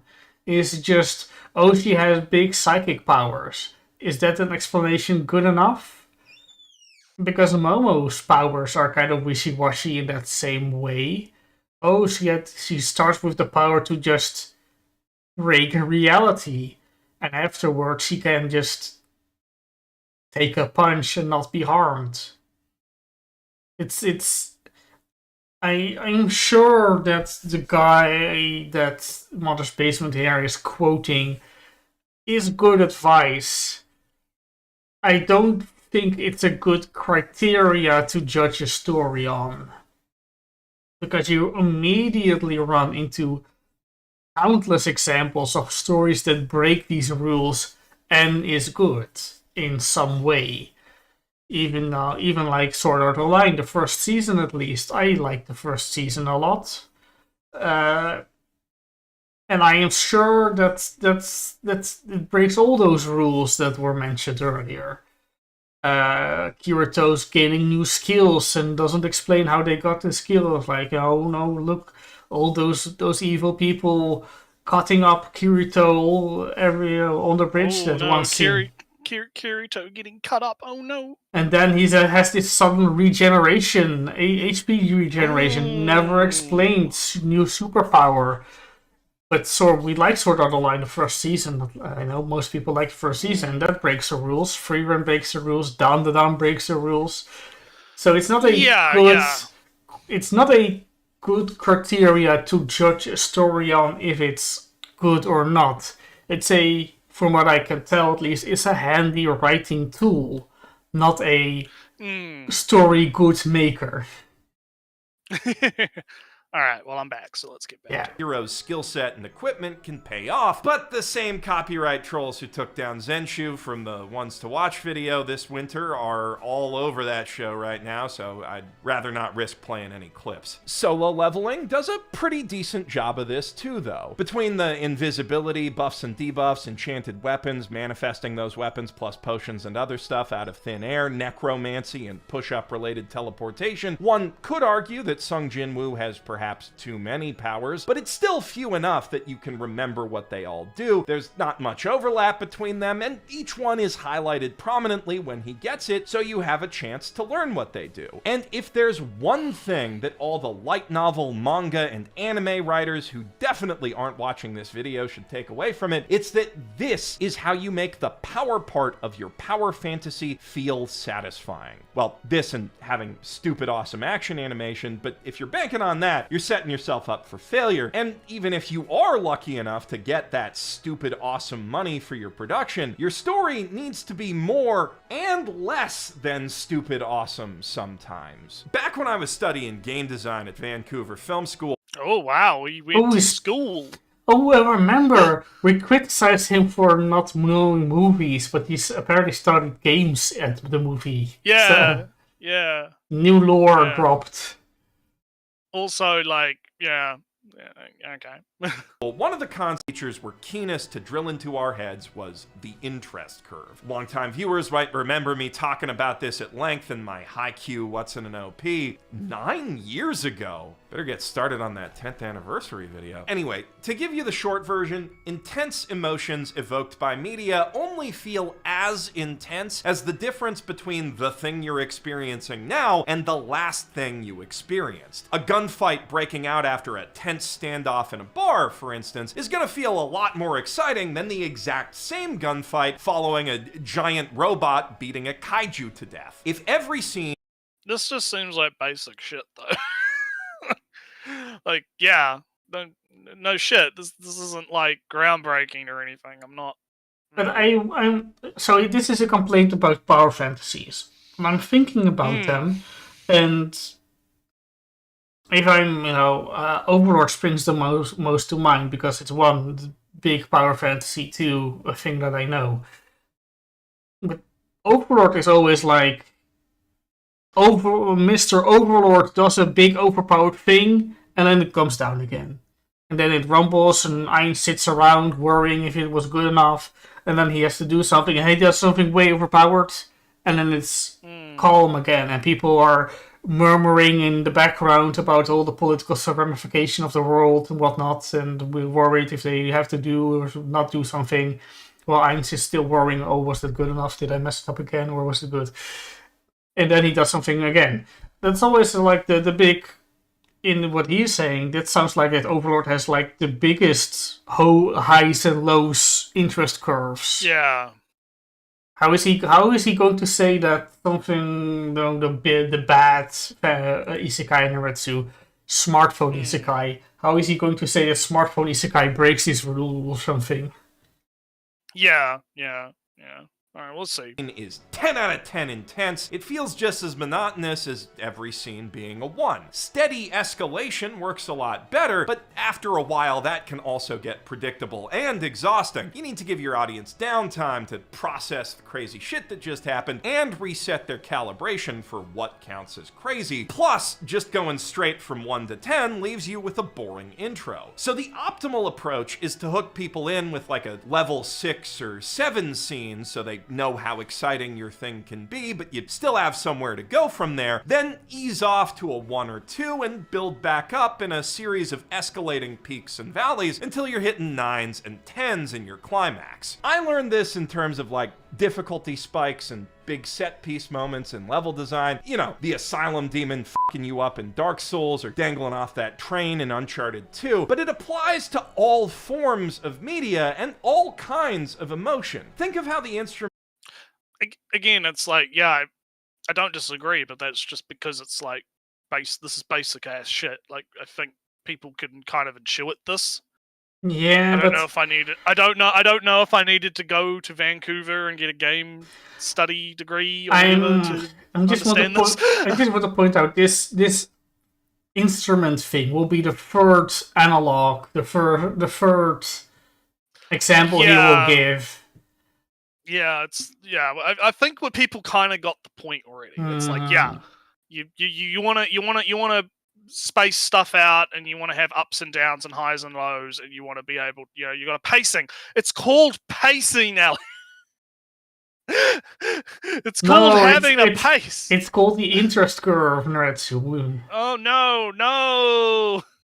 Instruments kick in gradually before the crescendo of Beethoven's Ode to Joy. In a rom-com, you want to build up and ease off the doki doki feelings to maintain romantic tension. In a regular comedy, you want to warm the audience up with a gradual escalation of ridiculousness and give them time to breathe after the big laughs. And in a power fantasy, you want moments of struggle and maybe even a few serious setbacks between the big cathartic triumphs to maximize that catharsis. The contrast accentuates the impact. The harder the battle, the more glorious the victory. You can see this principle at play in another example. Every Dragon Ball saga, as the Z fighters struggle against a new villain, get beaten down.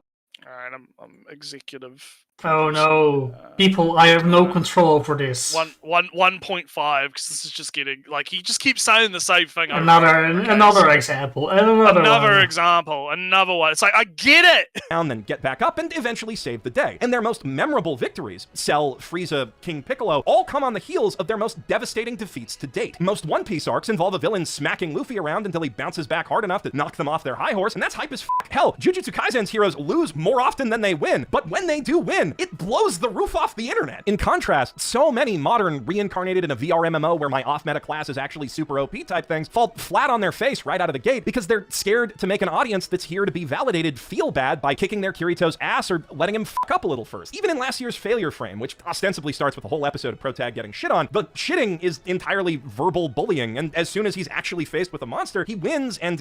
What the fuck am I looking at? I don't know. This looks like some fucking X-Arm shit right here. He's like 3D. No, I rewatched a little bit of X-Arm like in the last week. X-Arm is still way worse. Don't let your memories flower over the flower over into that. Okay. But anyway. Keeps winning, and the audience does seem to validate that cowardice to an extent. If you look at Crunchyroll review counts and MAL pages, the average attach rate for this slop is pretty damn high compared to other anime. But in the rare cases where these things see a sequel, we can see that the drop rate is just as high. In Another World with My Smartphone has almost twice as many MAL viewers as Ascendants of a Bookworm, but when it comes to sequels, it barely scraped together 2/3 of Bookworm's viewership. It's fun watching a guy win and get the girl, but if all he does after that is win more and get more girls, there's no real reason to stick around and see what happens next. You know what's going to happen next. Solo leveling... Oh, so Aporetu is the example, says the editor. Not my favorite show. I guess. I don't... Again, it's like, he's just saying basic shit. And also, this is like more examples of the same thing. solve this problem. Obviously, it's not afraid to kick Sung Jin-woo's ass at first, and the Double Dungeon does a good job of establishing what baseline D to B rank hunter skills look like, how our E rank hero falls short of that, and the god tier S+ level threats that he'll eventually rise up to challenge. And after he becomes the solo leveler, the show still does a good job of scaling the bigness and badness of the monsters he faces from episode to episode, mixing up groups of mobs, bosses, and mini-bosses to keep him on his toes. A trend that even carries on into the current season. Last arc, he fought some sentient monsters in an open field, which was scary, and now some different sentient monsters have dragged his party onto their home turf, which is even scarier. There was also a fun little bit before that where he had to stunt on the sentient monsters while staying invisible so the party he was trying to protect wouldn't find out how OP he was because he was in. Yeah. I talked about this when I talked about it on the show. It's like, yeah. Summary, but it's like, episode explanation. He's not really making a point right now. Cognito is their pack mule at the time, so there's even a bit of variety in the challenges the show throws at him, and if we're given credit where it's due, dungeon theming and area layouts also show a lot more variety than, say, Sword Art Online. If this was a video game, I'd say it's pretty well designed, but it's not a video game, so the challenge level only means anything if it actually affects the progression of the plot. And while every other encounter is set up to be like 2 to 3 levels ahead of Sung Jin-woo, so he's got to sweat it out and cheese him a bit to score that clutch victory, instead of just effortlessly raffle stomping everything, every other encounter is set up to be like 2 to 3 levels ahead of him so he can sweat it out, cheese it a bit, and score a clutch victory. With the fight choreography and the say just the same thing twice, or? I don't even fucking know anymore, man. Breathing close-ups and the near misses into clever counterattacks. Because he's just like, things happen in solo leveling. Things happen in solo level. Who would know? Who knew, Ali, that things happen in the solo of the levels? Oh no. You know? Not the levels. Awesome sound animation certainly captures the aesthetic of a Soulsian struggle battle, but in terms of narrative Soulsian, rhythm, it's more like a Soulsian struggle battle, yeah. Full-scale Elder Scrolls game, where the monsters keep getting tougher, but only exactly as much as the hero does, so the relative intensity of each fight remains basically flat. Except, of course, for that one time, but then he forgot to do his push-ups, so he got sent to the forgot to do your push-ups dimension, where he was able to heal up and... Well, no, he did that deliberately, though. That was a strategy. It's not like, he just forgot to do his push-ups. No, he forgot to do his push. He did that as a, like, if I'm in the shit, I will use this as my, get out of the shit, right? It was just cheating the system kind of tactic, right, that he used, right? So, yeah, it was, yeah. He's making it sound like it was like, it was all random, you just happened to forget about. No, it was planned. Nah, Naratsu, I have to say, I would rather he cut like the past half of this solo leveling out than rather includes the correct information. Yeah, because it's like we're 20 minutes. We've got like 15 minutes left, right? And like the last 2 he's minutes, running out already. This seems he's like running out until the enemy was 2 to 3 levels ahead of him, so he could sweat it out, cheese it a bit, and score a clutch victory. And I think that this is the single biggest issue with power fantasies that try to quantify. Oh, here we go. An actual point? Holy shit. Their power levels like some sort of video game. There is a certain crunchy Skinner-Boxian satisfaction in seeing a hero get a little bit objectively stronger every episode because his numbers went up, but the story can only really respond to that by making the numbers of his enemies go also up. It locks you into a linear, vertical progression loop that gives the hero and his foes almost no room for lateral advancement. That is, having the characters master the nuances of powers they already have, instead of just making those powers better or giving them new ones. Think of how Luffy expands the versatility of his Gum powers with Gears 2 and 3, compared to how he enhances them with Haki in Gear 4 and awakens a new form of them in Gear 5. The former gears fundamentally alter the nature and complexity of the challenges Luffy can take on, while the latter ones mainly help him hit bigger, scarier guys harder, or funnier in Gear 5's case. This isn't to say that lateral advancement is strictly better than vertical. If that's all you have, it can create the sort of monotony that typifies Stardust Crusaders, where until the last few fights, the guys Joey Jojo Auras each week don't really get scarier, just differently weird. Ideally, you want a bit of both. You like mean how Radiance and a Stormlight villain of the week thing? Yeah. Are you saying that some things are more villain of the week than power fantasy? Does Astro Boy get any new upgrade power? Does he do? Or even does the Astrobot get any new power, notably new power that is remembered past the season that it's in? Yeah, there's also a thing, right? Because so I saw a bit of Power Rangers, not a lot, as a child, as the TV watching child.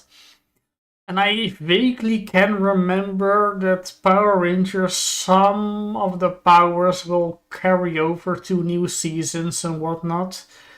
But most of the time it has the same structure, like fight, oh no, he's strong, let me call the big robot, oh, he has this exploitable weakness, he's weak to water, let's push him in the water, we win. Kind of deal, right? Or, oh no, he's weak to dust, so we'll throw him into the desert or whatever. Isn't that not even lateral power scaling? That is just, oh no, we know his weakness now. He's scared of heights or something. So we're going to fight on a mountain or whatever.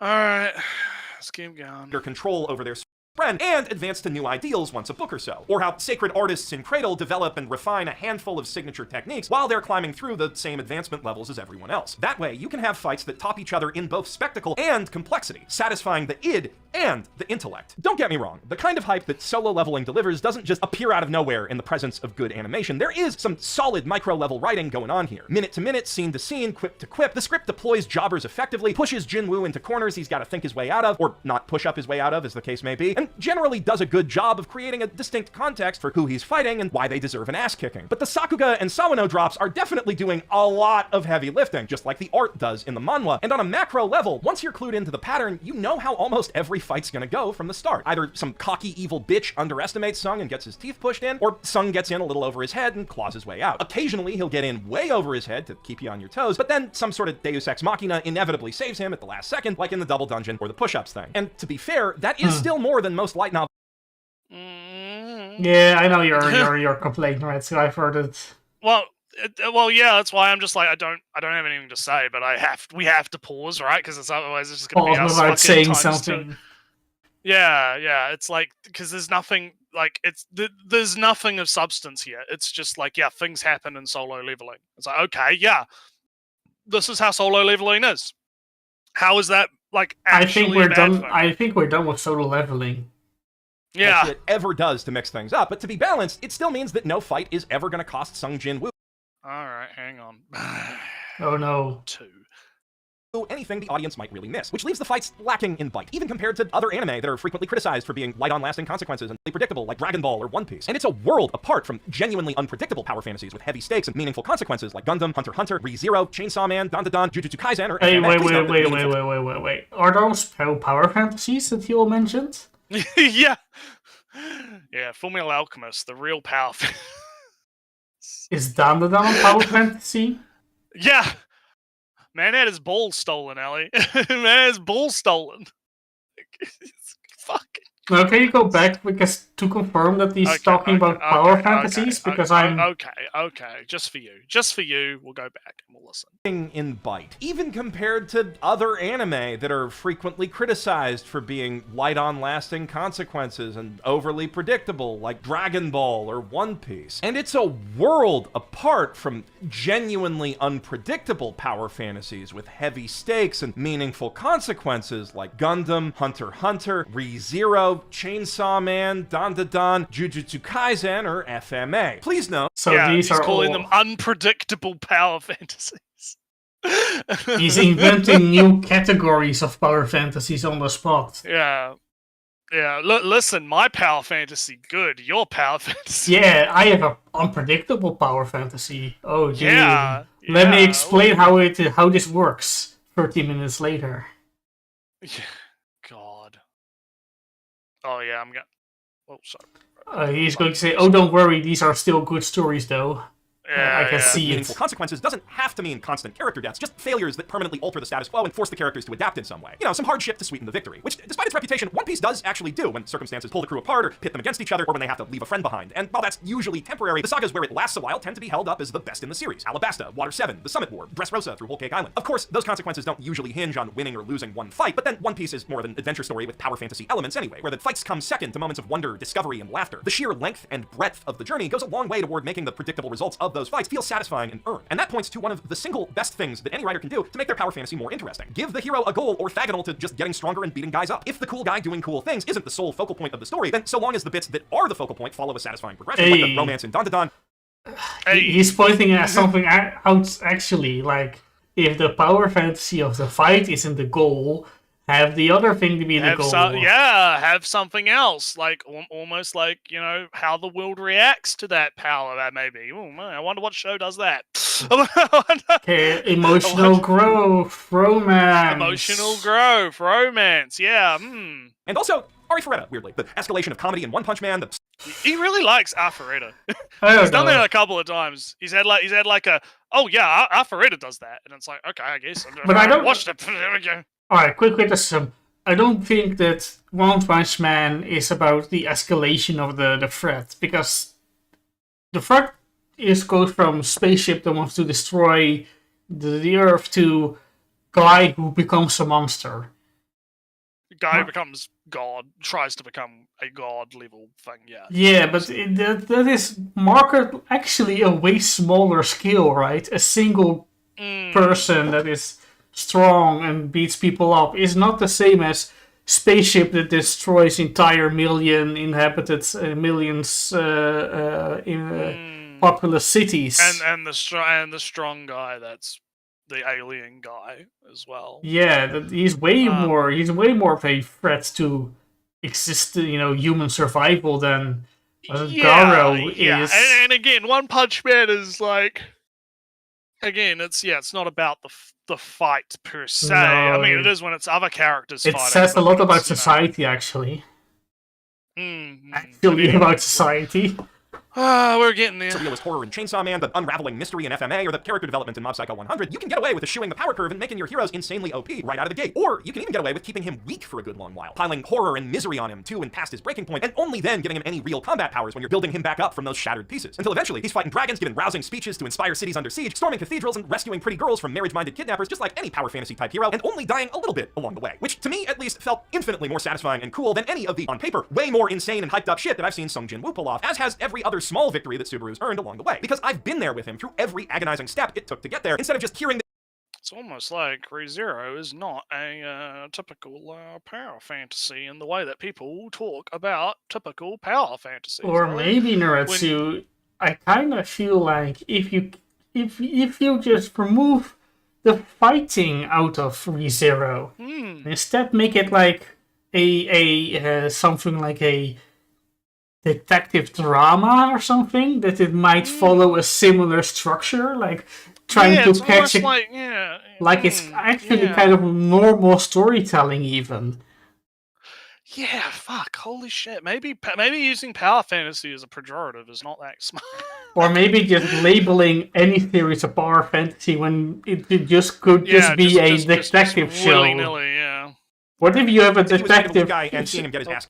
What if you have a detective show, Naretsu, where the guy could go back in time at seemingly random intervals, and then he has to balance his power of going back in time with police work and law and judges' court orders and whatnot, and he has to navigate justice and bureaucracy and police investigations and conspiracies. And he would get a lot of setbacks during this winding road between all these different things, while keeping secrets about what he knows and how he knows. Sounds very complex, Naretsu. It almost sounds like a story that is not a power fantasy. It's about a big thriller, actually. Almost. But anyway, let's continue. Kicked once. The harder the battle, the more glorious the victory. Solo leveling is amazing for the part of me that just wants to be a kid watching Saturday morning cartoons again, but it does very for the adult that wants something deeper and more rewarding. ReZero is a power fantasy that satisfies both sides. So the power fantasies is for the children and not for the adults? Or something? Yeah. Immensely. And noting how hyped those moments got me in Season 3 is another quarter of why I'm making this video. Though, ironically, the fact that it's so good at doing that has caused a lot of ReZero fans to reject the idea that it's a power fantasy at all. Yeah.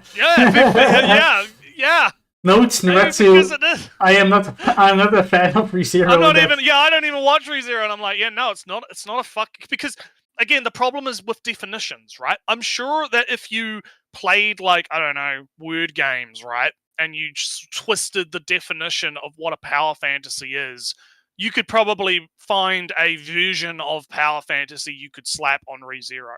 The problem is you have to consider what is the common vernacular of the term, right? When someone, like some rando on Twitter or whatever, right, is calling like ReZero a power fantasy, what do they actually mean by... Do they even know what they mean by that, right? And that's the problem with these terms becoming pejoratives like that, is they lose their meaning, right? Like, that guy on Twitter could just be calling ReZero a power fantasy because in their mind, power fantasy just means show I don't like, right? It's show bad quality if it's a power fantasy. Therefore, I will call it a power fantasy. Like a fucking, like, chat GPT robot, right? And so that's the problem with this discussion, right? Is when someone is calling something a power fantasy, you have to determine what do they actually mean by that. And Mother's Basement is like, oh, well, what? A lot of the fans of ReZero don't call it a power... Yes, because they're probably making the same assumption I am, which is when someone goes, oh, yeah, this is a power fantasy, they are saying it's exactly like smartphone isekai or something, right? Like they're trying to connect these two things together quality-wise, right? One being of lesser quality possibly and one being of higher quality. You know, trying to say, no, they're actually the same thing, right? As a denigration, right? Yeah. What Mother's Basement's saying right now isn't actually addressing the problem, is what I'm getting at. Is House MD a power fantasy? Yeah. Is Scrubs a power fantasy? Or whatever. Yeah. Exactly. That's the problem here, right? That's where I'm having my issue, is you have to take into account how are people actually using the word, right? How are people actually using it, and not play these like word games where, oh, the definition, words just don't matter, Ellie. The definitions, they just don't matter. It's not a big deal. Yeah, I have some bad news actually. Oh no. I'm eating licorice again because. Oh no! Oh no!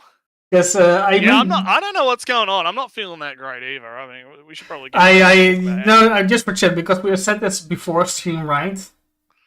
Yeah, you're killing yourself with licorice. Yeah. Oh, no, I shouldn't say that because I'm going to get banned because I said killing. You're killing. I did. You're unaliving yourself with licorice. Yeah.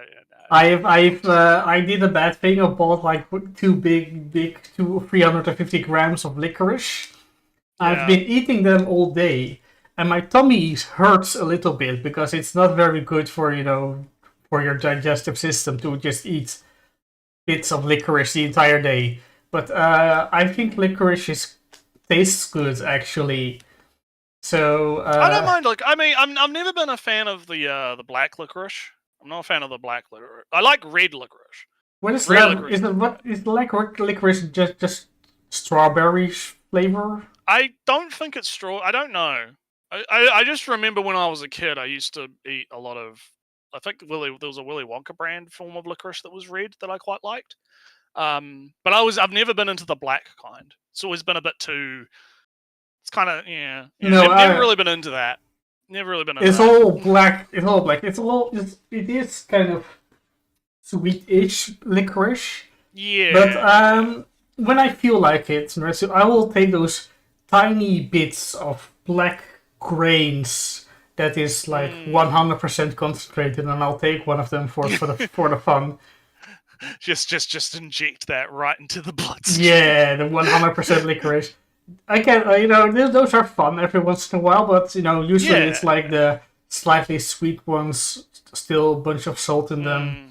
Either right. Also honey versions, or this version or that version. Well, let's finish this. There's a lot of versions. The fact that nobody would want to go through what Subaru goes through, to dismiss the equally obvious fact that everybody would love to be where he ends up, politically influenced. Well, okay. I know.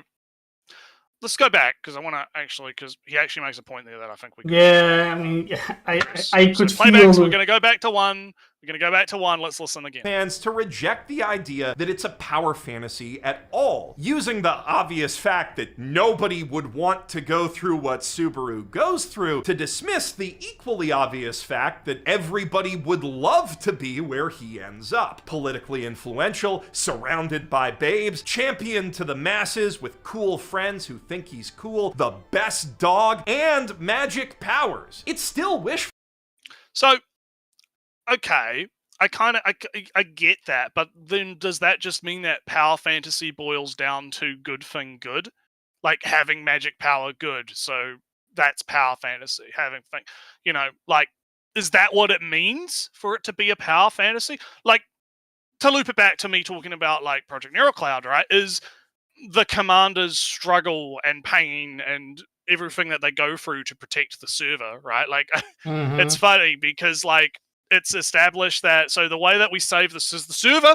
Okay, small slight like tangent, right? The server's getting uploaded somewhere. All the data's getting corrupted. Everything's going to shit. Bad times, right? The way to solve the problem is we're going to move the server onto another server, right? From where it is, right? But to do that, the commander uses their own body, digital body, the neural cocoon, right? To encase the entire server in a bubble and then has to fend off not only the data turbulence of the transfer, but also hacking attempts from an unknown third party that are trying to destroy the server, right? And all of this is causing physical damage in the real world to your body, right? Because you're getting fucked in the head, basically. And it's established that there is like a 1% chance of this even working, and you might end up becoming a vegetable, right? And he's like, nah, I'll do it. I'm going to save this. I'm going to say these entities are not just data to me. Because there's a time dilation thing going on where it's like you spend 3 years in the server with these like they're called agents, but they're like the AIs, right? Or the neural clouds, right? So like I've spent 3 years with these people. I'm going to save them. They are they are real to me almost in a sense, right? And so they go through all of this, and then they manage to pull through, but it's like Persica in the real world is like fucking 47% of your fucking like neural cloud image or whatever was like fucked, and like you are lucky to be like cognizant right now. Your brain could have turned to mush, right? Now, would someone want to go through that? No, probably not. I don't think people would want to actually go through that pain. But I do agree that, like, that's not the point. The point is the reason that the commander is like looked up upon and seen maybe not as a power fantasy, but as something to aspire to, which I think is different, right, than a power fantasy. Is because he is principled. He is like, no, I am going to save these people. This is the right thing to do. I will make the sacrifice to do it. This is a noble sacrifice, right? A friend of mine actually described like Girls Frontline, the series in general, as noble dark, right? There's a noble dark fantasy in a sense that there is this big darkness all around. The world is kind of fucked by the collapse radiation. There's all these different like Illuminati level masterminds trying to vie for control over what's left of humanity, right? There's all the like, there's lots of pain and suffering and people going through traumatic stuff. But inside all of that darkness, there is a noble side, right? There are characters that are, to use the meme, shining beacons in the brave new world, right? Like the Commander and Angie and those kinds of characters. And those characters are not necessarily, in my view, are not power fantasies. Even though the Commander is a powerful individual, he is a skilled fighter, he is a skilled commander, right? Commanding the dolls. He is he's a competent human being, right? It's not his power that is attractive. It is the person behind it, right? That is an aspiration. And I feel like this is kind of the disconnect here. When people are saying, no, Subaru is not a power fantasy. He is an aspiration, right? That is what I think is happening, right? Is people are saying, no, yeah, I want to be Subaru, right? But not in the sense of, I want the power and the status and the hot babes and the stuff. No, I want to be as strong as Subaru is to go through all of that suffering and still come out of it on the other side, right? It's the journey, not the reward, right? And I think Mother's Basement is focusing too much on the reward aspect and attributing that to the power fantasy, right? The rewards for going through the suffering makes it a power fantasy, when I don't view it like that. I view it as more aspirational, right? Sorry. Like, okay, like, sure, the rewards are cool and all, right?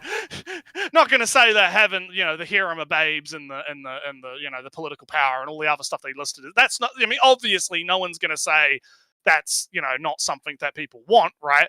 And to have those things is definitely a fantasy. One would call a power fantasy, maybe, but I don't think that's what people are getting out of ReZero in comparison to something like, I don't know, let's use Kirito as the example, right? I don't think people are getting the same thing out of these shows, right? And that's why there is this resistance, and why I have a resistance to calling ReZero a power fantasy, right? Because, I mean, obviously I haven't watched it, but based on what I have seen of it, based on the fan reaction to it, based on the arguments I've seen as a third party about it, right? That is the impression that I am getting from people who are expressing why they are so attached to Subaru as a character. I am kind of reminded, Naratsu, of Himmel. Is Himmel overpowered power fantasy character, or is he very cool? Because I never hear people really say, "I want to be Himmel." It's always like, "Oh, Himmel, why aren't you here? You are so cool, Himmel, why did you die?" etc., etc. It's never about, "Oh, if I were Himmel, blah, blah, blah, blah, blah, I would be so cool." No, it's, "Oh no, Himmel, you're the coolest. Every time I see a flashback of you, I'm like, oh, Himmel, you're so cool." Every time I think he's gone, I wonder where he is. Yeah. So anywho, let's continue. Fulfillment, just long con wish fulfillment that holds a mirror. long con. Yeah, no, he's off. Yeah, I've had my rant. The same point applies. Up to the viewer and makes them take a long, hard look at themselves and what they're wishing for before exploring what it actually takes to become the kind of guy that men want to be and women want to be with, superpowers or no. Then it starts actually giving him powers that might be fun to use and letting him help beat up bad guys by means other than suicidal attrition. After he's earned it, but more importantly, after he and we have been through enough to really appreciate it. Ask yourself, do you feel more powerful after taking out 50 bazillion freedom fighters in Call of Duty, or one nemesis in Resident Evil 3 Nemesis? I mean, I haven't played Resident Evil 3 Nemesis, but I have played the Call of Duties, and look, Call of Duty's a Michael Bay movie. Right? When you're playing Call of Duty, you're not playing yeah, sure. I would argue there's a power fantasy element to Call of Duty, but it's a lot more like you're in the plot. You are the main character in a Michael Bay film. Is how you have to think about it. You're a guy who's a soldier or a agent or a whatever, and there is a plot happening around you, and you are involved kind of in the plot in a sense. But it's not necessary. I wouldn't. Yeah, I mean, I'd call it a power fantasy definitely, because it's like it's just how. So Natsu, I would. I don't know, because I kind of feel like they're equivalent, kind of the same thing. Because I'm to translate it to games that I'm actually playing. Natsu, I defeated the boss in Hades underground. Yay! That makes me a very hard super gamer, right? I also can do difficulty 8 in Helldivers and never die in a mission. In a big hour-long mission, right? A 40-50 minute mission. Yeah. I can do that on the automaton missions and not die, dodging all the red lasers and rockets and bullets and the rockets. Yeah. And cannons and whatnot. I can big power fantasy. Yeah, and. Alright, I got massively beat up by Melania in Elden Ring, but I won. Yeah. Again, I defeated Melania. That's a single boss. It's I don't think this is I think some power it's hard to. I don't think it's a good comparison, and I also don't. I think it's a bit of what's the point, right? In video games, you accomplish thing. Is that power? Is it power fantasy to accomplish a thing, Ellie? To do a thing and do thing, right? I don't know. I think he's about to talk about like Skyrim and dragons or whatever in a second, but it's like, yeah, let's see what he says. How about when you kill a dragon in Skyrim versus Elden Ring? The latter. Well, yeah, it's because it's different. It's different. Well, and even if it's different, it's like, who cares? It's power fantasy, whatever. It's not a negative thing. It's not a bad thing. Like, killing 100 dragons in Skyrim because they're common ass fucking enemies that you could just farm for souls, right? To get more shit. Like, it's very different, right? And yeah, you could argue it's power fantasy, but so what? Maybe, so what? I don't know. We're almost done. I don't know. A video game power fantasy, in that sense that your character becomes strong, is a very different experience than going through the story of a power fantasy. And obviously, like we've mentioned before, a lot of these stories are based on video games and video game mechanics and stuff. But I do agree, like, it is very different when you are. It's one of the things that makes gaming its own medium, right? The interactivity.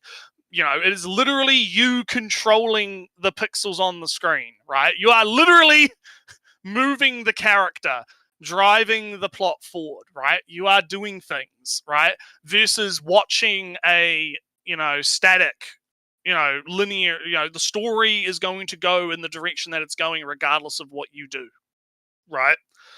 When you're watching an anime. Whereas with a game, it's more self-determined, right? It's more, you choose whether or not you want to keep fighting that boss. Maybe you leave and you don't come back, right? Or you do come back and then you beat it, and then so on and so forth, right? But anyway. Games don't give away the feeling for free, but that doesn't mean that's not what they're selling. The temporary disempowerment doesn't negate the power fantasy, it enhances it. And ReZero is able to leverage that principle better than pretty much any other isekai, because it's more than just a power fantasy. Because it's got... Oh, yeah, okay.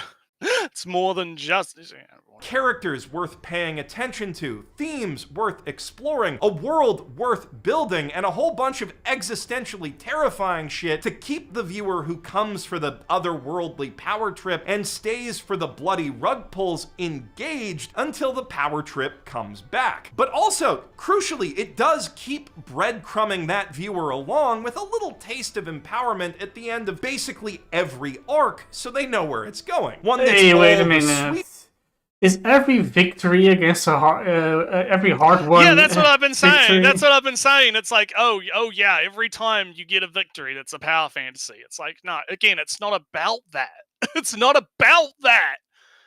Ah, God. The struggle to get there. Personally, I think it's silly to pretend that's not part of the show's appeal. To be embarrassed about enjoying good power fantasies just because there are so many bad and mediocre ones out there. Or, I guess, because cathartic empowerment is basic and you're supposed to want more than that from the art you consume. Most genres of fiction are built around a shallow appeal to one of our baser wants. Regular fantasy and sci-fi lets us get away from it all. Romance plays to our desire for connection and affection. Horror tickles our amygdala. And mysteries make us feel like very smart boys who deserve a sticker. Nobody bats an eye when any of those genres produces a fine work of art or people say that they really love them. The base appeal at the heart of a power fantasy may be more appealing than most, but that just means that a good artist can use that appeal to draw an even bigger audience to their good art than they could with one of those other genres. And I do include solo different mic, yeah. Leveling in that good art category. It kind of is Shakespeare in that way. Shakespeare in the context of his own time, when his greatest strength was giving the people what they wanted. Though obviously, I think ReZero is way more Shakespeare. Still, there is something to be said for anime that are simple, satisfying, and pretty to look at. I like looking at pretty things, and sometimes not thinking about them too, even if I did end up clearly thinking way too hard about this particular one. Though, of course, that also means that a bad or lazy artist can pull an outsized audience for their warmed over dog shit just by chasing trends and instantly, endlessly bouncing on their blank slate Kirito's dick. And the ease with which that can be done basically guarantees that the crack to cocaine ratio Yeah, he's waffling. Yeah. We're almost there. We got 2 minutes, Ellie. Just give him. He's probably going to do his ending slide in a sec. Just ratio in the market will let him always waffle. be lopsided. Also, lots of them just turn out to be lumps of baking soda. And like crack, I have seen it argued that the prevalence of all this slop has a negative effect on society, engendering an attitude that hard work is meaningless, and if you don't have everything that you want just handed to you on a silver platter, you may as well give up, while feeding men's feelings of entitlement and aggression. But like crack, I'd argue that millions of people clamoring for instant simulated social status because they're dissatisfied with life is a symptom, not the disease, and there's definitely worse ways to self-medicate. Like crack. Jesus Christ. Oh, fuck. Oh, my God. Fucking kill me. It just, like, yeah, Mina, and, yeah. But, I mean, he is making the point of, like, yeah, no, this isn't actually doing that. Like, oh, it's the symptom of much larger problems, right? You know? I mean, he's trying to say it's not wrong to enjoy the escapism, but at the same time, it's like, yeah, I guess. At least with power fantasies, there's a chance that craving might lead you to something like ReZero, Mob Psycho, or Stormlight that can show you a good time and a better way. But even if you just have a good time for an hour or 6, that's worth a lot in these trying times. And if you're looking for a new good time to enjoy during work or commute time when you can't watch anime, I'd like to once again recommend checking out the Cradle series on audiobook. I had to scrap a longer section on it because I felt like more familiar anime examples would help you guys get my points better, but the last quarter of why I wrote this video is that I got obsessed with these books and binged all of them last year. Yeah, he's just it's a kind of promo for a book he likes. It was so close. And I had an come absolute on, blast. come on. Anyone who Because I can see the time. I'm looking at it. Will I trade can't. off We a can't. similarly 30 great seconds. hard We got magic 30 action seconds, at a Ellie. much 30 faster seconds. pace We can with do it. jokes that are actually funny. And Travis Baldree is an amazing narrator. It's Is like this- shonen Okay, yeah, I'm just skipping. Fuck it. Oh no. We're done. What is We're done. the We're good. ending of the video, Naretsu? I think he made his editor made a mistake in the video making this video. Oh, fuck. But anyway, yeah, it was a Mother's Basement video. It was shit. I mean, I kind of got through what I've kind of gotten through what I've already taught. My final thoughts really is just like he doesn't really define what he means by power fantasy. He doesn't address the problem of like how are people actually using power fantasy in common vernacular. He's like the mischaracterization of aspiration versus power fantasy, right? Which I went into. Every victory is a power fantasy. Every victory is a power fantasy. Like Making it suffers from making the same point 6 from, times. Yeah, making the same point 6 times, using the same example 6 times, repeating the same shit, giving a long ass history lesson that didn't need to exist, right? Yeah. Pretty. That's it for me, really. I'm pretty much done. Yeah, nothing it's else to add to that. what is so sad to me is that I see growth, Naretsu. I see growth Yeah, in I his do too. knowledge. I do as well. He is definitely growing. It is definitely happening. Yeah. Although he slips in his terrible, terrible habit of repeating the same point 6 times. Yeah, that really hurts him. Yeah, if he just made it more concise, right? If he just narrowed it down a little bit, right? Like instead of being 30 minutes, right? Which I would assume it's because he's following YouTube, because he used to make shorter videos. He used to do the 10-minute videos. I think it's because he is playing the YouTube meta, right? He wants that watch time. He wants, the longer videos do better, right? So I feel like he is definitely he's a lot of that stuff hurts him, right? It hurts his points. Because there were some points, I mean, even I said it, there were points in there where I was like, yeah, no, he kind of has a point. I don't really disagree. I don't have much to actually say about this because I agree, kind of, Yeah, but because he's so long-winded, it just fucks up. But anyway, anime time. Yeah, no, I just wanted to get out of the screen. That was basically no. My big views. All right. not defining what he's talking about. This is a sin. This is a problem that all of them have. So it's. Should I mention it specifically for him? Yes. Still mention it. Big problem. Repeating himself 6 times in the middle of the video with solo leveling, and solo leveling does this, which is the same thing as which is the same thing that solo leveling does, which is the same thing the solo leveling scene is, which is the same thing as the solo leveling is, which is the same thing as doing an orchestra. All not necessary, and I don't know what specifically went wrong in the last quarter. But it just kind of fell more apart for some reason. Yeah, as it went on, yeah. I'm not sure. That could have. Well, he was talking about how, like, at the end there, he cut out the whole section about that book or whatever. I actually would have been interested in that because, I mean, I don't know anything about that book. I've never heard of it before. It could have been interesting to actually have him talk about, hey, I found this book that is kind of a power fantasy. Let me talk about why I think it works, right? But it was an afterthought in his own video. Yeah, and how that relates to anime, right? Like, I feel like that would have actually been really interesting because that's like a field that I'm not, familiar with, and maybe it could have introduced me to that thing. Because he did bring it up like a couple of times mid-video, right? And I just, based on like the animation, I assumed he was just talking about the cartoon or whatever, or the anime that it, because maybe there's an adaptation of it, right? But if there's like something in the book that is interesting and it does something interesting, I would have been interesting to hear about it, right? But so maybe in the cutting room floor, that's why like the last half of the video feels kind of disjointed, is because like a lot of it got cut on the cutting room floor, maybe removing that section or other sections within for time, right? So which is weird because hang on, I'll let you go, but which is weird because it's already a half an hour video, right? Like, it's already a half an hour video. You've already like taken up like the length of an anime almost in time, right? To present your point.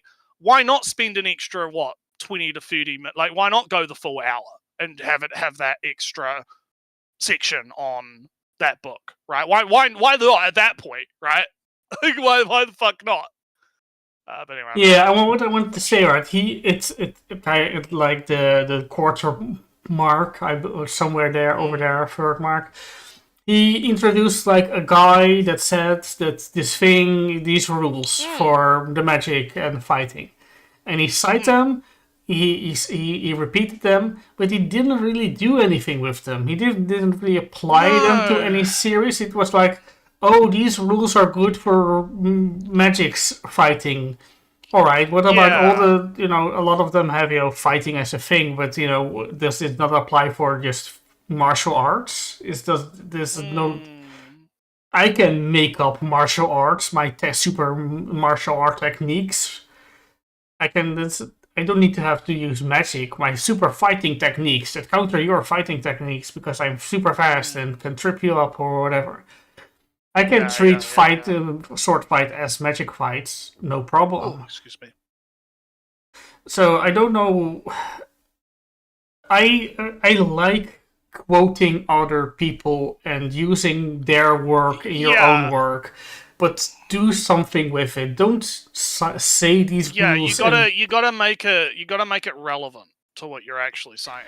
Because it's interesting, even though... It is interesting, yeah. And even though I said, like,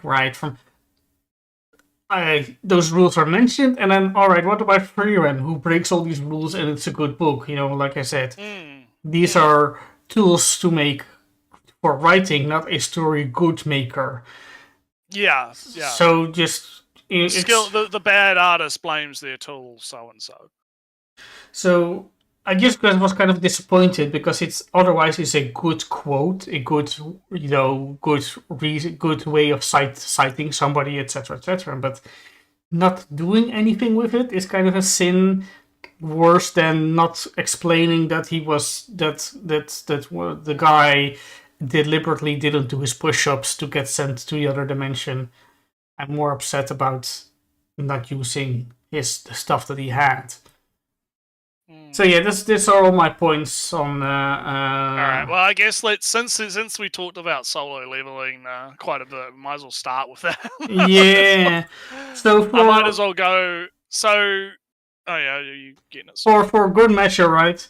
In part because I was I had plans, Busy. Neretsu. I had plans to work to do work on this thumbnail thing before work, and suddenly my week turned upside down. Didn't And then I work like, out, yeah. Don't worry about it. and then I had the idea of, oh, let me do the thing on Thursday or Friday when I look for the video, and then let me do the thumbnail thing, and suddenly 4 hours extra work until past midnight. So so don't worry about it. Improvements are happening, but it's okay. But anyway, solo leveling. So the gist of this episode is we have new companion acquired. He has acquired demon elf looking girl waifu. Because for the first time he is bumped into another sentient being. Well, I say first time, but he, as mentioned in the video, the ice elf guy was sentient and talked, but this is the second time. This is the first time he meets another sentient human? But no, it's not a human, it's a demon. Oh, you said sentient being. Yeah, it's a being. Well, it seems sentient. Let me continue. But I assume that humans happen. I assume humans are sentient beings. Well, yeah, okay, but let me finish. Ali, I'm getting it because the reason I'm saying this is very particular, right? So he bumps into because he's trying to find the key to get to the next floor and he can't fucking find it. But a bunch of his minions are getting killed over somewhere else, right? And so he jumps over to where they're getting killed, and he has a little scrap with these knight-looking people, right? Kind of look like the Aegis guy that he fought, but they're a little bit different. And one of them does the unthinkable, surrenders. Oh no, we can't have that. She takes her for her helmet, and it's a cute elf waifu girl. I mean, she's a demon, but she looks like an elf. Okay, so I'm gonna call her an elf waifu because she looks like she's got the long ears, right? And she's basically like, "Oh no, please don't kill me. I'm sorry." Da da da da da. And Son's like, "Well, what the fuck?" I go, okay. Because it's like, this is the first, right? Mm-hmm. Everything else has tried to kill him, and now he's got what appears to be a sentient being talking to him, right? That's intelligent, right? Outside of it's actually the third time because the Tusk guy was also intelligent, but what he ends up asking it some questions, right? And he's like, "How did you get here?" And the demon chick is like, "Well, we were preparing for some war, and then all of a sudden we were transported here, and we hear this voice in our head that keeps telling us to protect the floor or something," right? And then Son is like, "Well, whoa, what?" And then all of a sudden, the system, Ellie, her eyes get all staticky and all's glitchy, and the system has spoken. The system says, "You have run out of this conversation. It is now being terminated." This line of conversation is you have reached the maximum amount of this conversation. It is now being terminated. Pay extra to continue. Well, no, not even that. Just like, no more info for you. Fuck you, basically. Because what happens then is the elf girl gets knocked out by the system and she faints. And Son's like, "Well, that's But the information that we get from that is, supposedly, there is a demon world, and the demons are from the demon world. But the demons have been transported to the dungeon, and the demons are being have the NPC binary BIOS code implanted in them that's telling them to protect the floor from intruders. And supposedly they've been there for a while, based on the way it's described. It feels like they've been there for a long time. So. Mystery, Ellie. There's mystery going on. There's the system is working in mysterious ways. It's actually kind of interesting. It's fascinating. So, elf waifu wakes up and is like, "What happened? I faint. What?" And Song's like, "Don't worry about it. Anyway, where's the exit to the dungeon?" And she's like, "Oh, it's with my family in the castle or whatever." And that's why he couldn't locate it, right? And he's like, "Okay, take me to your family, and I'll spare you, and give me the thing, and I'll spare your life," right? And so they go to the guy's dad, and the guy's dad recognizes that Son is Giga Chad, right? Sees all the shadows behind him, and is like, "Okay, we surrender. Here's the thing. Please don't kill us. Please." please don't kill us. We'll leave you alone. Just because he recognizes, oh, he must have been the guy that killed the other demons, right, below in the lower floors, right? So he was ready. He's ready, right? Yeah, their system is isekaiing everyone. That's what the implication seems to be. Is there's something going on, right? There's something going on. So Sonna's like, all right, I'm gonna leave, but I'm taking the elf waifu with me because I want her to come with me as a guide, to help me get the other ones. And the king is like, initially is like, because there's been a couple of really funny innuendo jokes in the season. Like the first one was when like he's in the car with the friend of his sister, with the other guy, and they're talking about how they spent the night together, even though it was like in the dungeon, but like it's misinterpreted as, oh, they're sleeping together, and the guy's like, she's underage, right? And Son's like, yeah, and so this funny innuendo joke happens this time as well, where the father is like, is he stealing my daughter? And Son has to be like, no, I just need a guide. I just calm down. It's okay. And I am paraphrasing a lot of this, by the way. Like I'm just kind of just to get through it, because afterwards it goes back to like, oh yeah, he's dungeoning. Elf girl is getting, increasingly like, holy shit, this guy is a badass, right? I need to be careful. Oh no. Like the elf girl brings a bunch of like gifts and stuff because she's thinking, oh, we'll use diplomacy to get the passes. And Son's like, nah, I'm just gonna kill everyone. She's like, what? She's like, what? How? And then he does, and then it kind of fast forwards through a bit of that, like, which I think is a good thing, because it seems to be just like, yeah, he just goes through each floor and gets the pass and keeps going with the elf girl. And then they get to the final floor. We're at floor 100. It's the final boss, the Demon King, and he's on a big dragon. And Son is like, man, this is gonna be fun. Oh. So, and it's actually a hard fight, because the Demon King, he summons a bunch of people, Son summons a bunch of people, all his army, and they're all fighting, and Son runs out of mana, but manages to cut the head off the dragon and bring the guy back down, right? And, they're having a big fight, and the elf girl is just kind of like, literally can't do anything, even though she is technically on the same power level as like, I think, an A or an S rank in terms of power. It's established. Like she isn't weak. Like she can hold her own, but she's not, as strong as Son is. And Son is actually on the back foot. He's kind of getting his ass kicked a little bit. He's kind of, it's kind of not going too well for him. The Demon King has kind of got him in a bit of a bind. But then the elf girl lends her power.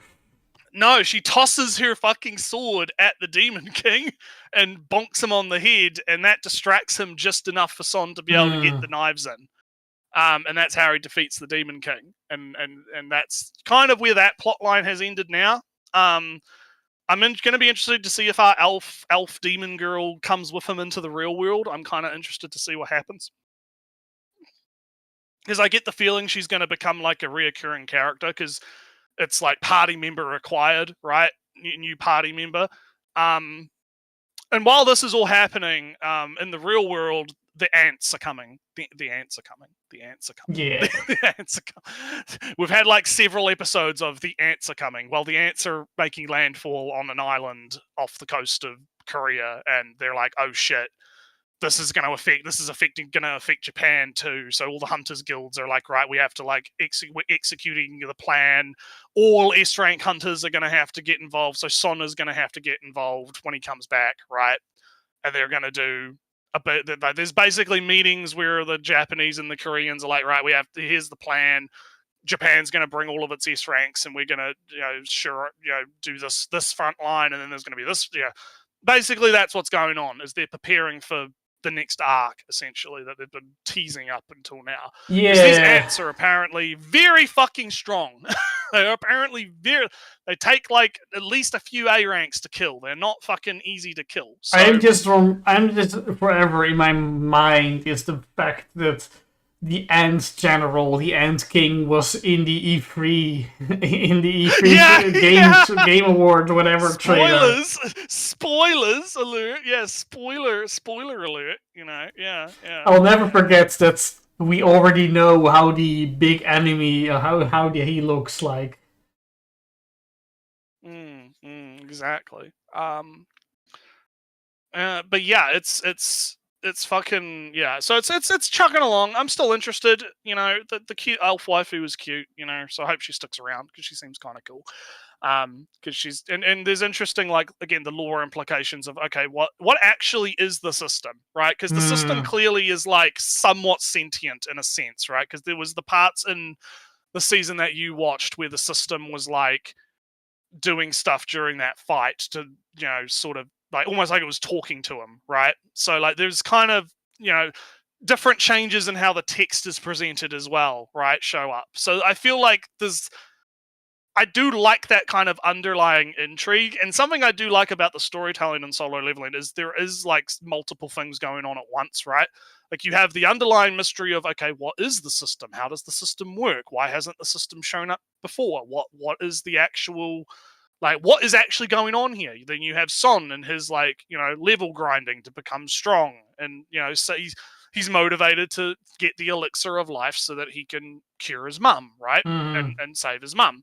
And then you also have, here's the internal guild politics and the ant stuff coming up and how they're responding to that, and the society aspect of how does society treat the hunters, how are hunters viewed, right?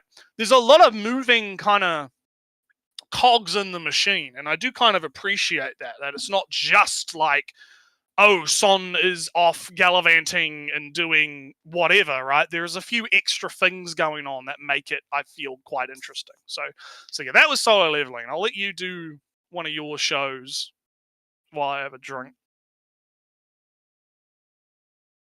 If you've got any shows there, I haven't watched this. Well, I watched it. So I watched, the bureaucrat has been reincarnated. Have you watched? Yeah.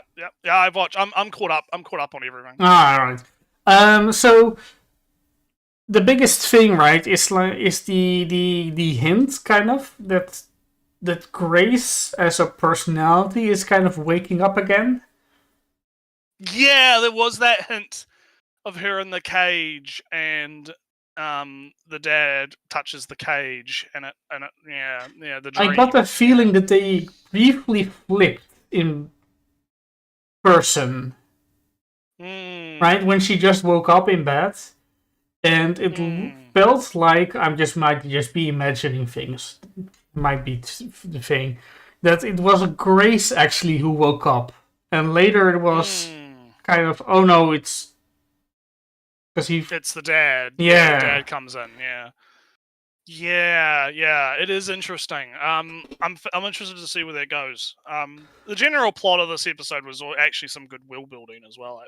Some good stuff. It's like kind of this is, from what I believe, this is past the manga that I've read, and this is also kind of a divergent point between the game and what's happening right now. Yeah, because the daughter in the real world is like, this is not stuff. This is not how this happened in the game at all. This is a completely different route. Yeah, like something completely different is going on here. I had a small thought that's just kind of a small philosophical thought of like, narrative, you can replace me with somebody else right now.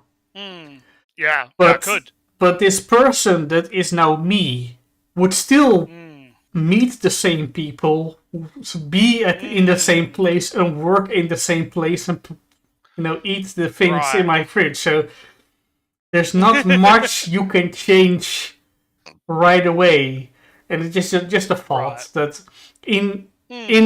just like you can replace the character in this video game, the events of the game will play out in somewhat the same way because the world, or the entire world around this character, is the same.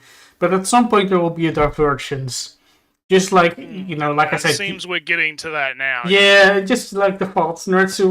How long would this world diverge from the world where I'm keeping myself? how long will this keep the same way? Because if somebody would replace me right now and has my memories somewhat, they will keep working the same job, but will they decide to stop working the job and go somewhere else? The replacement Ellie Right? Oh, that's good. But no, but getting back to the show. Yeah, just a small thought from how long would it take until things change? Yeah. Getting back to the show, I found the world building quite interesting here because we kind of get to go through like, okay, here, because the plot basically is Anne, or however the main character girl, is staying at the house and learning from all the servants because of the miscommunication.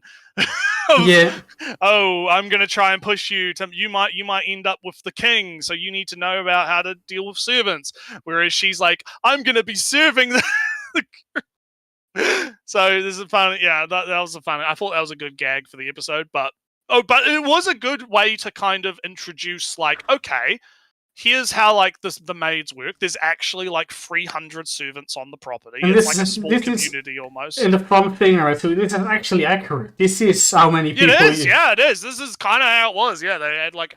You'd have these giant mansions. I mean, that's the thing. When you have a giant mansion like that, you need to have a lot of people to upkeep it, right? So it is. Yeah, so you actually need like 50 people to maintain your menagerie because, horses, feeding, walking. You need someone to do the gardening. You need someone to do like the maintenance. You need someone to do all that stuff. And if you, even most, maybe even like all of these landlords mansions had some either orchard where they sell, cultivated and sold fruits. Yeah, they go into that in the episode. They're like, we have like a winery and stuff. Yeah. Yeah, and that needs people, and they are employed by the mansion. Therefore, they count towards the employees of the mansion, and that means and they live on the mansion, either in the mansion or in other properties. Yeah, on the ground, on the land of the mansion. So yeah.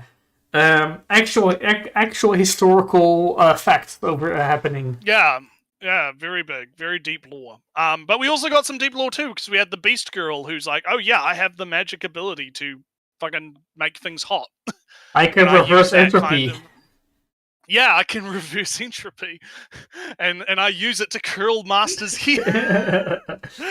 It's quite good. But it's good though. I think it's good because it is actually interesting. Because it's like, we're adding like layers to, like, because we already got introduced to the magic system, right? Of, hey, there's different elements, and those elements interact with each other, and then you have these beasts that you summon, and these beasts have their own elements that correspond to these things, right?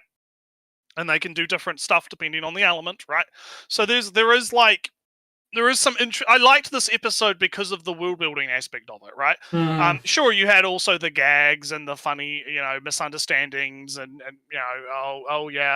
big affection gain up, by the end of the episode where she dresses up in the maid outfit and they watch the sunset, right? And also sunrise or sunset or whatever, right? And so yeah, that was good. It was good. I had a good time. I thought it was quite a good episode. It was quite fun. I'm enjoying the show so far. Yeah. So anyway, what do we got next? What do you want? So talk about the Red Ranger. I haven't been watching it because I'm still in the I know what's happening. So they've gone to the desert, and so they're in the desert, and they go to the big cactus, the cactus forest, and it's explained that it used to be the elf forest, but then it got turned into a desert by the big bad whatever, right? And now it's a cactus desert, and we get introduced to the elves, and they are funny. One of them is like. There is a funny gag where the mage girl gets cut on one of the spines of a cactus, and Red puts a band-aid on her and like pulls out the band-aid with the advertising. It goes through the advertising. It'll bond, big bonds, right? And then, but she's more she's like, my ring finger. He put something on my ring finger, and she's freaking out, and he's like. Maybe you should take your hat off if you're getting so hot. And then the princess and the blue guy are like, you're such a fucking idiot. You're so dense. And he's just like not getting it.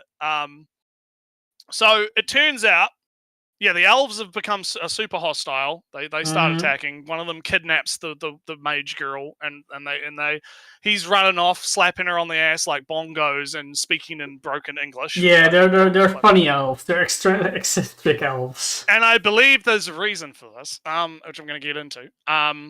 So we're introduced to this elf girl who's big, brash, big fight girl, but she has a special power. What is hers? She's got this book, and the book has coins in it, and the coins go into the slot. Could it be a reference, Ellie, to a thing? Could it be a reference to a rider that is Carmen? Oh no. It is, actually, because there is a Kamen Rider that uses coins to transform into different forms. In his old world, Red Ranger knew a person who did something like this. No, he didn't. Oh. It's from a completely different world. Possibly. It's because Red Ranger does. Well, Red Ranger's not there at first to see it. They fight later, but yeah, no, and it's actually, now I haven't watched a lot of Kamen Rider. I'm planning on possibly getting into it at some point, but I do know about like some of the references like on a basic level, and there's a lot of like, yeah, every time they put the coin in, it does like the announcement, the shift gear type. But it's all Egyptian themed, right? It's all Egyptian themed transformations and Phoenix Sphinx, Lucky Eagle, like that kind of thing. And there's different powers and abilities granted based on what coin she puts in the book, right? And all these different things. And so she's fighting with the swordsman while Red is rescuing the mage girl, and he manages to rescue her because it turns out they weren't doing bonding in the magic bond or whatever, the snoo. They weren't doing snoo. They were actually doing big research into using a bracelet infused with the mana metal to teleport Red to Mage Girl. So now she can use that bracelet I think this is leading up to eventually, like, everyone's going to get a transformation, is what I'm thinking. Like, the technology is going to become introduced to the world. But basically is that she uses the bracelet to teleport Red to her so he can catch the guy and save her. And then Red obviously comes back and interrupts the fight between the two, Blue and the Kamen Rider girl. And they're like, hey, let's all calm down. We're not hostile. We're not here. And then they get to, they calm it down. They go back to the elf village. Turns out the brash girl is actually super, super shy, but she puts on an act when she's fighting, so she seems more badass. Or something like that. It's 0050. Yeah, it's definitely a reference to that, I think. Definitely a reference to you'd have to go look it up, like clips of it, and you'll probably be able to tell more than me. So they get there, and what they find is the elves, they have a prophecy, Ellie. They have a prophecy about a red knight, a red individual is going to come and save the world. And who did this prophecy? Someone did this prophecy, an oracle.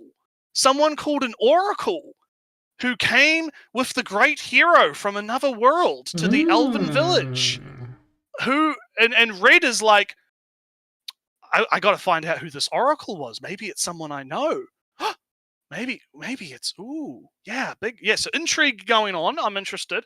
And we're introduced to our villains. There's a guy who's, he's warring with the elves. He's got one of those evil seeds, and he's warring with the elves, and he wants to, take over the elven village. And so that's going to probably be next episode, as we're going to have the big fight with him. Yeah. But yeah, no, it's interesting. It's interesting. I'm liking the funny references and the funny, like, it takes itself seriously enough, but it's also not afraid of, doing, funny referential type things. Like, he pulls out the Band-Aid box and does the advertisement, right? does the thing. He's, the Kamen Rider girl is doing like poses and doing a Kamen Rider kick with a pyramid, right? And doing these kind of like doing all these kind of little things that are like, little nicks and gags and stuff, right? With a little bit of an Egyptian theme going on. Yeah, I like it. Yeah, I like it because it's like, because it could very easily get corny, right? It could very easily end up being like too referential and too, comedic with it, right? But I think it takes itself, like, it's in a good spot where it takes itself seriously enough to be an actual serious narrative, but also having a lot of that funny gag referential stuff, so that every now and then you just get to go, oh yeah, I understand that. Oh yeah, oh, that's funny. He's doing an advertisement for his Band-Aids. That's right, like that kind of thing. So yeah, that was Red Ranger. It's good. I'm gonna keep watching it. I'm definitely intrigued. We'll see how it goes next week's ep. Yeah. So I'll talk about Guild of Receptionist, but I keep getting a little bit soured on it still. Yeah, because what? Because the Tsundere is becoming less Tsundere. Like I told you. Also, but it's also just the big villain. The villains are just there and waiting to be killed. They're not very proactive. They don't do much. I agree. So I'll let you kind of take more of a lead on this one to kind of, for my voice's sake. Yeah. But I will say that the general gist of this episode is they're fighting the twins and trying to kill the twins, and the twins merge together into one, but they're incomplete or something, but they're still really powerful. Yeah, so it's kind of established that the Dark Lords, the Dark Gods, are created by humans long ago, kind of remnants of all ancient technology, highly advanced technology. And apparently there's a custom, a tradition, a symbol system where if you do the emblem by if you just print out half the emblem, it means it's defective.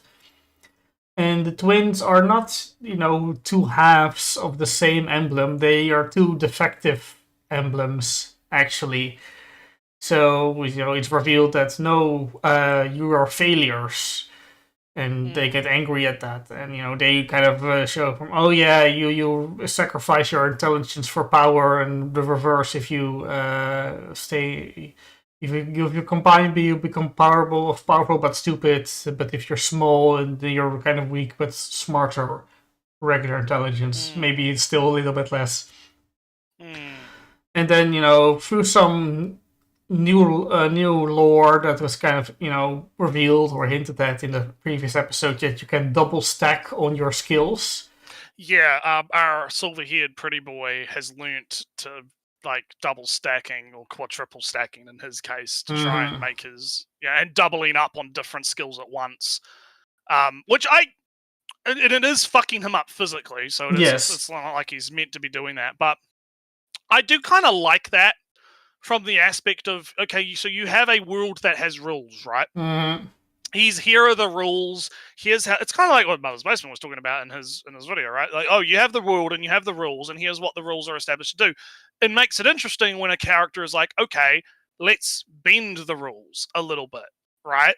Let's see if we can do something, like, because it's ingenuity, right? It's showing ingenuity. It's showing, hey, yeah, this might be how things are, but maybe we can do something that's still within the confines of what's possible, but bend things a little bit. I actually really like it. I think it's interesting. I don't know if it's been particularly well executed, right? Which I think is kind of what you're getting at, right? It's a little bit. I don't feel a tension up from. Even though he's, on the ground and, oh no, it's taking so much. Yeah. I'm not really feeling the stakes there. Because our girl gets hit by an arrow and is poisoned, essentially. Necrotic damage, the healer girl is, like, desperately trying to heal this uncurable injury, right? And the problem that I've got, which I was going to bring up, and I might as well bring it now because it's related to what you're saying, is while this is happening, you have Shield Boy getting his shit kicked in, and it feels like he should have been dead like 5 minutes ago, right? Like, he's like it feels like the power scaling. Like, they established that, oh yeah, this is, these lolly twins are an actual threat. They are very deadly. They will fucking, like, they've got poison arrows and arrows that can, like, break walls and do all this other stuff, right? They are very dangerous, but then it's suddenly like we have all this time for her to constantly keep trying to use her healing magic over and over again to heal the thing, and her It getting shouldn't over have her taken trauma. like And one episode, one and 1/8 of an episode. yeah, it feels like the stakes are kind of not. And then I think the resolution is not that great either, because you know what happens, right? She gets healed.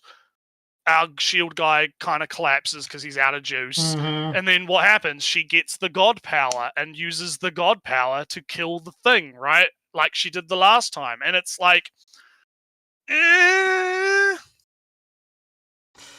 it's not because it's not really even established. Okay, what actually is the god power, right?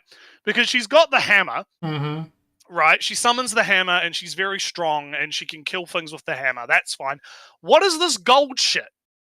Like, is that a different skill that she's activating? Is it part of her skill?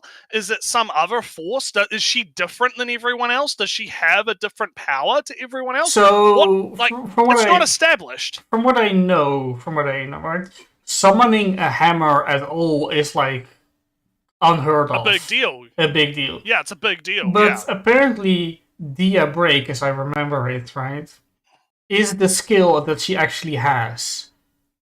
Just like, you know, those the So the question is, what does Dia Break actually do? I think it breaks Dia skills, Dia level things. Yeah. But it kind of questions like, okay, how is like again, I feel like the show hasn't done a good job of like establishing like what the powers actually do in this sense, right?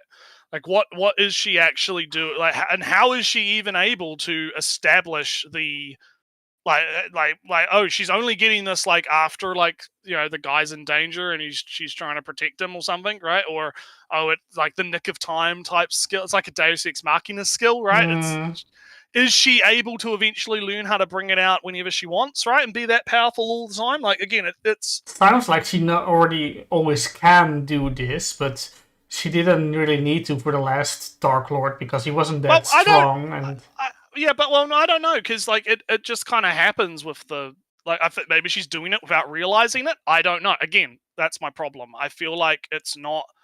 It hasn't done a good job of establishing exactly like how the systems work, right? Which again is kind of the problem that Mother's Bastion was talking about in his video with magic systems, right? Like we can only really, like it's only as good as you know what we know about it, and what we know about it is like, okay, you have a world, there are different types of skills. Each of these skills are in like a tier system, right? So you've got your Dia skills and your Shia skills and your whatever, right? And stuff. Yeah, whatever the word is, right? And different people acquire these skills seemingly at random. Right? Like people just are born with the ability to, at one point in their life, get the skill.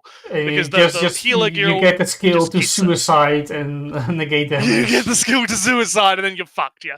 But yeah, no, you just get these skills, right? And it's not really established kind of like, okay, you get these skills, but so there's no like, it's like, is it like solo leveling where like you get like your grade and then you can't kind of go above that? Like how many other skills do you have? Like, I mean, our Silverhead boy, he's got 2 fucking skills, right? Like, how does that? He's using 2 skills at the same time. Are you able to acquire more skills? Like, is the legends of being able to get Dia level skills from dungeons true, right? Like, what are we actually, because they're getting these dark cores, right, from these demons. Are they able to use those cores to create weapons that have skills in them? Are they able to like use? Is that the actual reward for clearing the dungeon? As you get the core, and that allows you to craft a Dia skill? Like again, a lot of questions. I have a lot of questions about this, and I think my problem with in the story in general, right, is that all right, she's very passive. That's her thing. That's her point.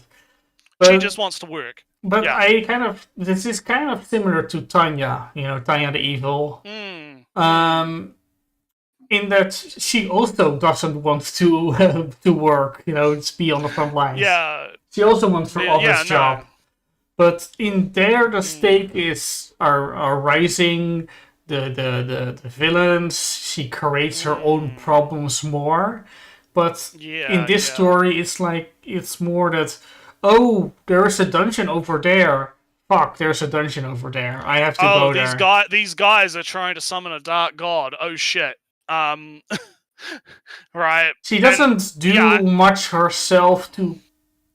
I don't think that going to solve the problem after it's already a problem B is proactive and doing things as a protagonist. Yeah, and I think that there's a bit of a ludonarrative... Is it ludonarrative distance? I don't know. There's a bit of a disconnect going on here, because you have the kind of more... Okay, here's the tsundere relationship between her and the silver-haired guy. And also the, like, I just want to work, relatable work-life problems, people coming in late, people not taking the job seriously, people, giving you more overtime because they're, like, wanting to go use your booth instead of other booths because you're faster, right? Because that happens at the end of the episode, right? And she gets mad at them for that, right? Like, there's that side of it, and that side of it's great. I think you both agree. Yes, that's fun. It's fun. It's funny. There's some good gags. She's a charismatic character in that regard, right? She's relatable. There's, it's very good. But then it seems like it's dropping the ball with with the other side of it, which is the world building / dungeon / oh, here's like the guilds and the there's the meeting of guilds and they want to know about the thing, and the other guild master's like, no, and then random character shows up that just has a secret quest for some reason. Where did she come from? Where did she get it? Who knows? We don't know. Put it in the jail so the bad guys can steal it, right? It's kind of... It feels like the show's trying to do two things at once, and it's not really succeeding at that. I feel like it would have been a lot better if they had stuck with the form, almost if they'd stuck with the formulaicness of the first 3 episodes or so, where it's like, okay, she works at the guild office, she's secretly the all-powerful, executioner. Every episode is just, oh, this boss is causing us to have to do overtime. Oh no, I have to deal with this again. God damn it. And then over the course of multiple episodic, monster of the week almost kind of things, right? Maybe then we could start sprinkling in, oh, why are all these really powerful monsters showing up? Why are these monsters that have got these dark crystals on them showing up? Oh, why is this, why does it keep happening? What's going on? Is there a build up here to something, right? And then you could build up into, a different plot line of, hey, there is a dark god who's being reborn, and that's causing all these monsters to get more powerful, right? It kind of reminds me of Goblin Slayer, right? Where in Goblin Slayer you have at least, because I watched, which season was it? 2? I can't. How many fucking seasons of Goblin Slayer? Even I think because I watched the second one, I believe, and in the second one there's a plot where the priestess girl gets mistakenly the princess gets kidnapped because she's dressed like the cleric girl, and she gets kidnapped by goblins because she's trying to sneak out and be an adventurer even though she's not, and she gets kidnapped by goblins. And then while that's going on, right, you have so that's the small plot. In the wider context of the world, there's also oh, there's this these demons are trying to summon this fucking portal, and it's a big problem. Here's all the big dick people. They're gonna go off and handle that, right? While Goblin Slayer and crew go off and save the princess, right? Which ends up somewhat intersecting because the goblins are doing a ritual which is tied into the other ritual. Yes. Right? So it's kind of the plots do kind of intertwine, but you have this kind of there's a bigger world thing happening, but then you have a smaller world thing happening at the same time. And I feel like with this show, it actually would have been better if they had a format like that, where all of the stuff with the guild receptionist girl is not a subplot, but it's a small part of a much larger world that's happening. Maybe it would have been... Alright, this is, giving advice to writers, even though we don't write stuff like that. Right? I feel that it might be fun to introduce a rival guild. Yeah. That even rival guild and a rival guild house, maybe. And even imagine Naretsu for fun that the two guild masters and the guild members themselves, total bros, friends all total around. bros. Yeah, it's all fake. It's all fake fighting. No, but no, they are just having fun. They are just having banter. But the guild receptionists, they hate each other. Take it seriously. They hate each other so much. I see where you're going. Yeah. And it's like a competition. Oh, I'm gonna do more work than you. I'm going to send these guys to your weak dungeons and clear your dungeon out before your guild members can clear that dungeon out. And they only do this with like the lower level adventurers, so it never reaches like the higher bros on top. The bros, yeah. So the silver, that could be cool. So the silver fangs, the silver sword folks don't know anything about this conflict, though this is their entire world on the receptionist level. Yeah. I that could be cool. And then of course there's a conspiracy going on.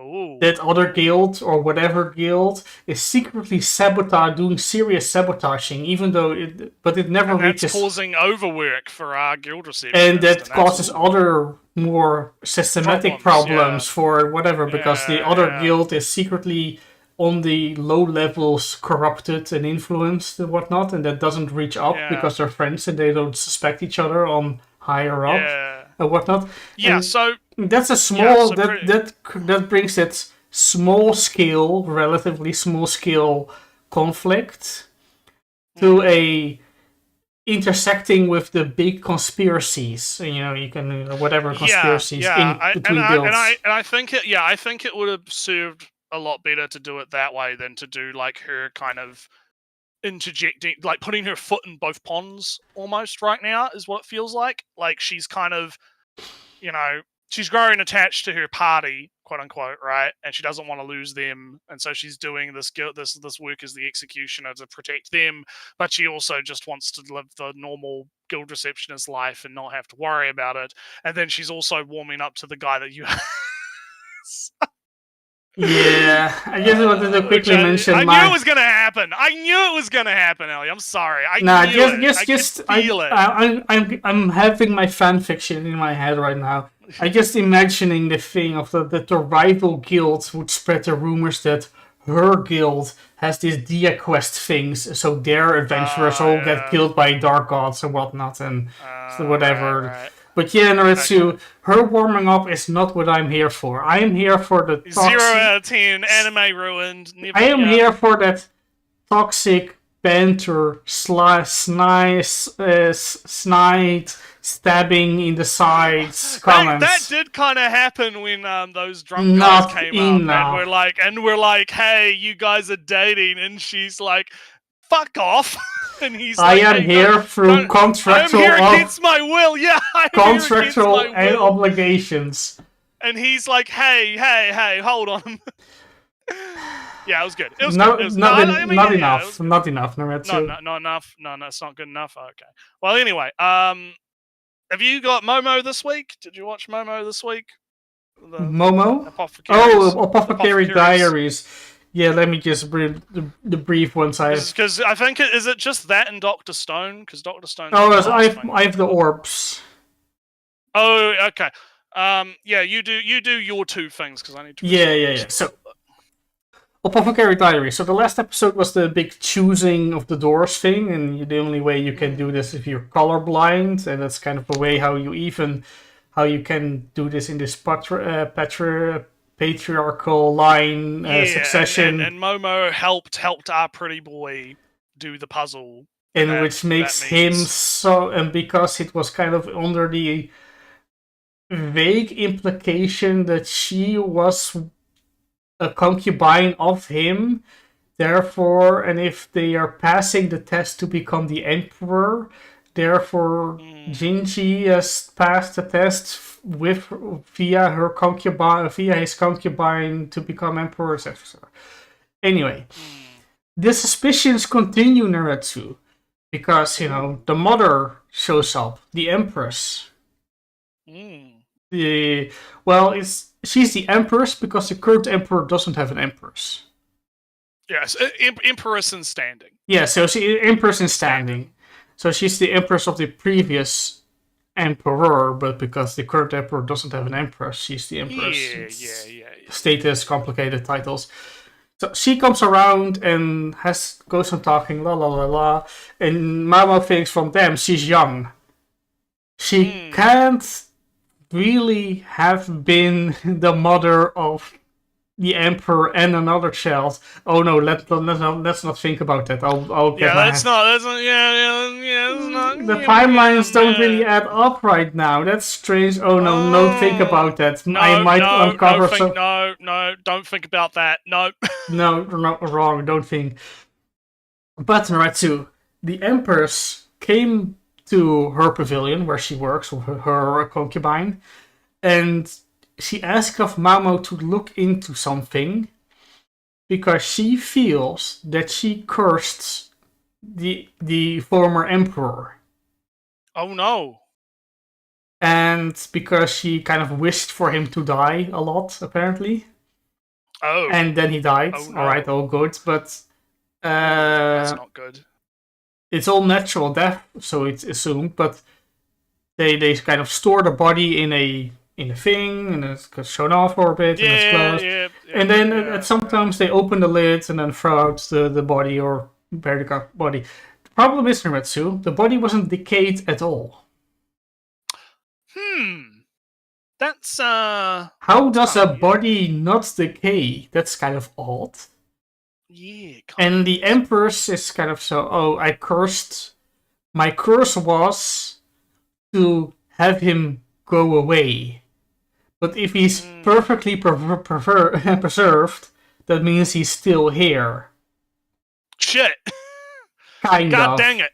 Kind of, right? So no. Yeah, no. So in my cursing for him to leave, I have cursed. I did a thing that makes him remain intact. Be as he stay as he was. Oh god dang it. So Mamo is going to do some snooping around in his workplace, the former emperor's workplace, and probably find out that he was so heavily toxic with all these toxins, chemicals that no bacteria could decompose him, etc.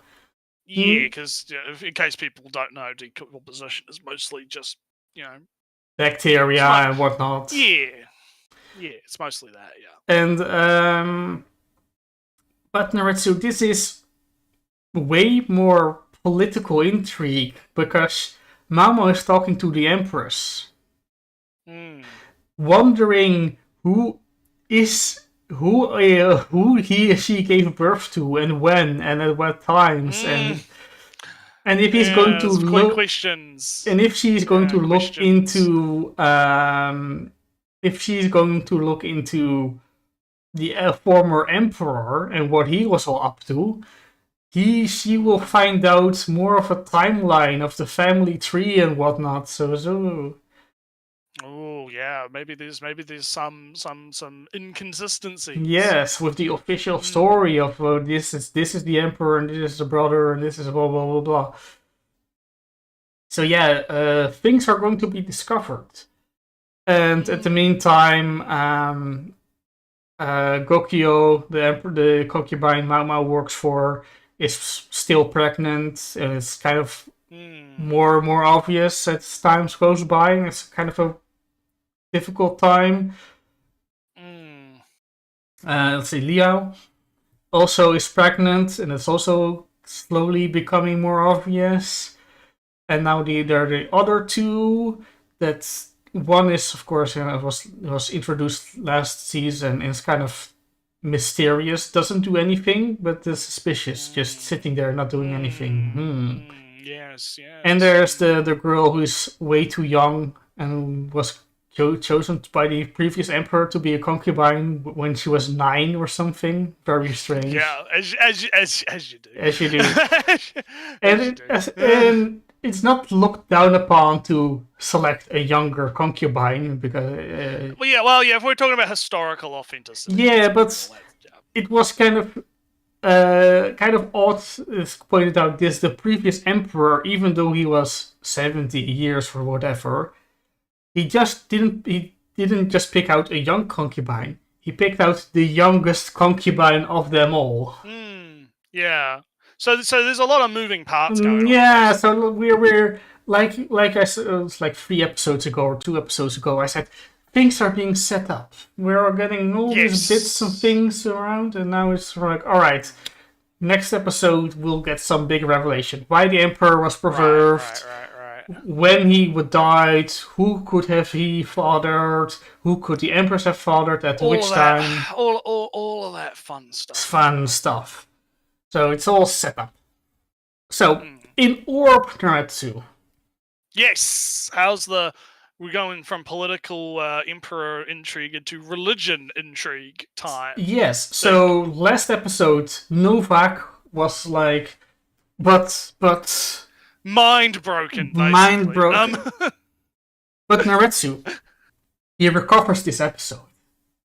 Oh, does he? Oh, He says, "All right." That's good for him. Good for him. Yeah, good for him. He goes from all right, right. It's all fine and good that you say that I've just been the only one here. It's my fault that all these people are prosecuted and all heliocentrism is bad. But you're in here you're doing this for the money. Oh no! This is not religion you're doing. This is money. Uh-oh. And it's like Novak is from you're going to cast aside faith and religion, and you're doing this for the money. You can do it all in the veneer of religion, but this is about money. And then Draka there reminds me a lot about the character in Shogun, the Lord. That's like I mentioned, he's the Christian, one of the 2 Christian lords, but he's only really being a Christian because they give me gold and guns and money. No, in this case, it's about the. It's not the same. It's not the same, but it is the same idea. It's the same idea of like what you're describing, where it's like you're only doing this it's not actually religion based here. This is you want the money from. It is still Novak still realizes that the interpretation he relied on to condemn heliocentrism as blasphemous can just as easily be promoting be reversed. So his faith in what he did was right is already shattered. But he goes, all right, my basis is gone. I am free falling as my convictions go. But you've changed your mind because of money.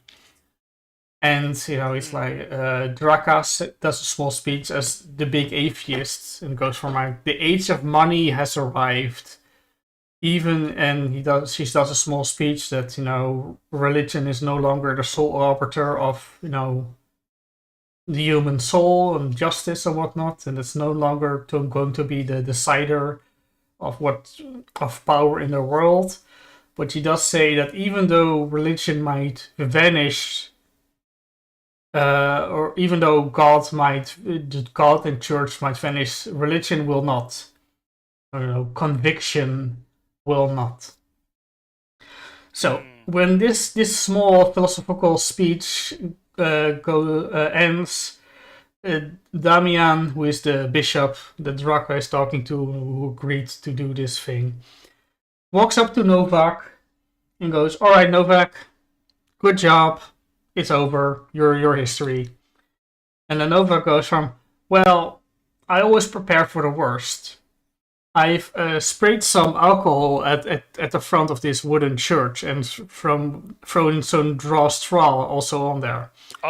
And when I talked to the guards before I came in, I said I'm going after a dangerous heliocentric blasphemer." And then he stabs Damien in the neck and kills him. Oof. Damn. Oof. And then he's like, "Hey, Draka, girl, I can let you go. Nobody will believe you. I'll just say you're a heretic and you killed Damien, the bishop, and heliocentrism will be forever condemned as the cause of the death of a bishop, and so on and so forth. Well, Draka is not really feeling this. She still has this letter. She has a kind of a bird cage covered by a cloth, and she has to send a letter because Yolenta asked her to. So, she runs for it. Novak throws down his torch. It's nighttime and whatnot. At the flames, big fire, at the front gate of the church. Meanwhile, he has his knife still, and he stabs Draka in the side. Damn, Draka, big stab in the side. Draka pulls out the knife and stabs Novak in the chest, and then runs through the fire and escapes the church. Well, Novak is old man, he's dying. And then he goes, and the church he is on fire, and he's not going to be fast enough to run through the fire, so he's going to die, Naretsu, in the church. Rip. So what he sees, Naretsu, Raphael! The boy in the middle is going to talk is talking to him. Hey, long time no see. Novak is like, hey, are you a revelation of God? He said, nah, I'm just your delusions. Yeah! Bro, you're dying, bro. Yeah, and they have a small discussion about fate and good and time and place and actions done and whatnot. Novak reveals that he always regretted killing or having Raphael kill himself. Always feeling that Raphael was too young to be killed for anything. For convictions or faith or by anybody for any cause. And he always lived with this regret, but he always pushed it away. And it's like, that might have been my test from God, but I always rejected the test. Always, never showing emotion, confronting my feelings about it. Then he asks his delusions, Raphael, hey, have you seen my daughter? And it's like, and Raphael goes maybe. Maybe. And then, because, many years ago, Naretsu, he was given the gloves by Damien. Because, Damien told, oh yeah, we had to kill her, she was a heretic, etc. Here are her gloves. And he has the gloves. What I might have not mentioned, Naretsu, was when Yolenta blew up, her hands blew towards him. And he picked up the hand, the blown up hand. And as a test, he fits the hand in the glove. And it fits. Oh. And he's struck by a realization that his daughter has found something worth forsaking heaven for. And then he does a heartfelt prayer to God. Oh God, all her sins were mine sins. My misunderstanding led her towards these sins. They are mine sins. Forgive her, for she is innocent. It was all me. If heliocentrism does not go against your wishes, please grant her grant her entry to heaven. Yeah, big God. Yeah. With some fancy scenes, church burning, roof is collapsed, and you can see the full moon through the gap and whatnot, and he's praying to the moon through the burning church. And then he collapses himself because he was dying because of his stab wound and whatnot. And it's somewhat unclear, Naretsu, but it looks like the church fire was already out by that point. It was never really burning to begin with that much. It was just his own despair, delusion. Yeah, dying, bleeding out, yes. lack of oxygen. Stuff. But then the final Naretsu, Draka escapes with the birdcage. So she sends out the letter. And but she's still dying because she got stabbed, and she sends bleeding out.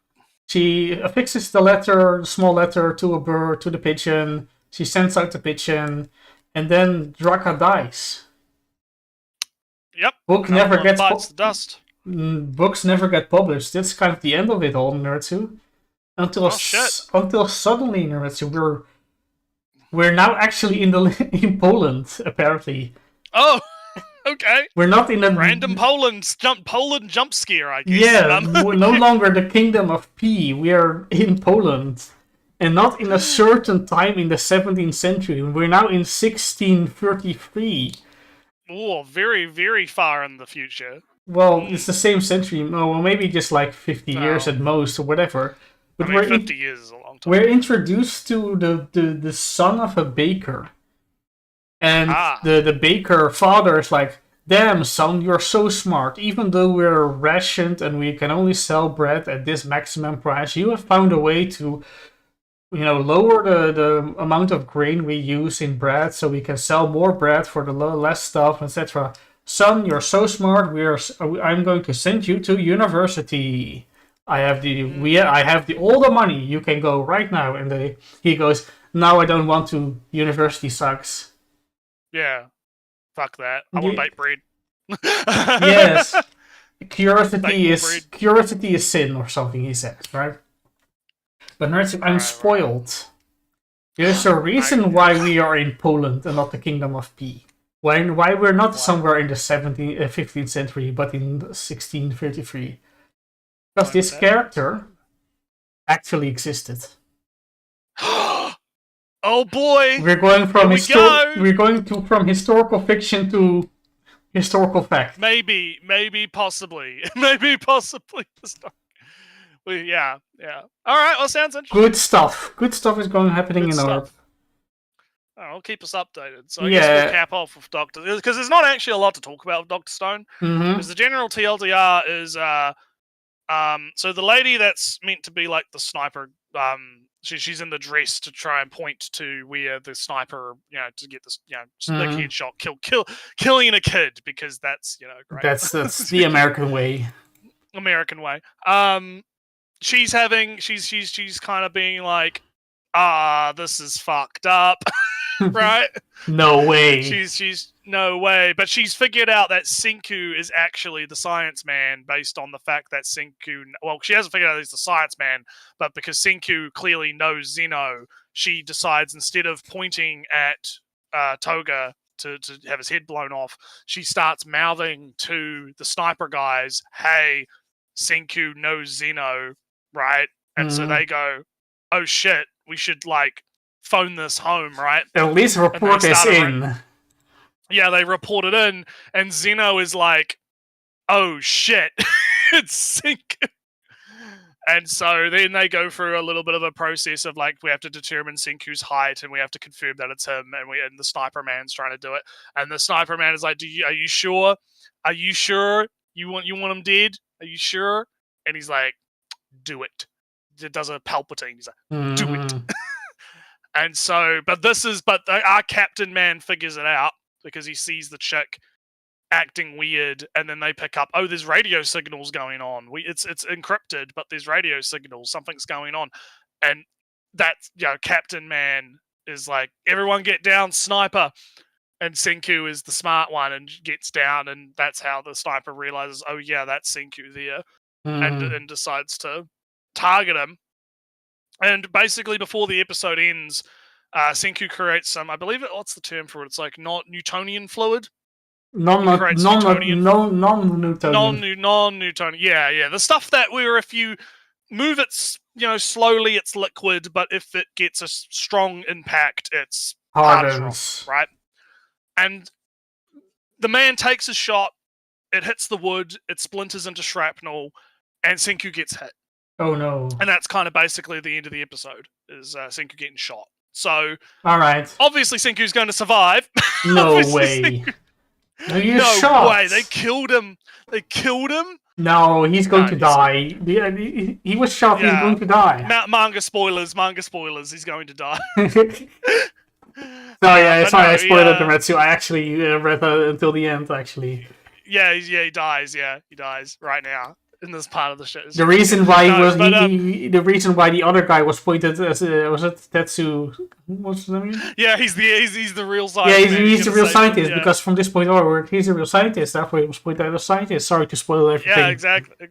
Yeah, exactly. But no, so yeah, it wasn't too much like in terms of stuff to talk about. It was mostly just because I mean the last episode was just the backstory, and now we're like, okay, here is like a little bit of what happened after they got turned to stone. You know, they wake up.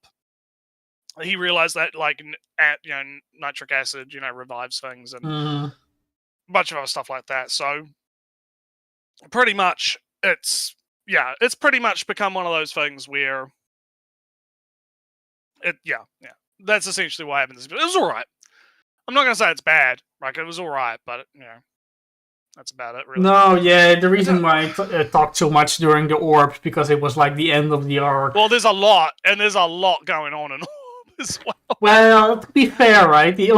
Everything happened inside the church. It's like two conversation in the church and 5 things. But anywho, I think we're pretty much done. I reckon. I don't think there's anything else we need to do. Yeah, we have to.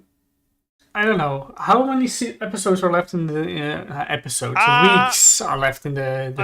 I think like most things are at like episode 8.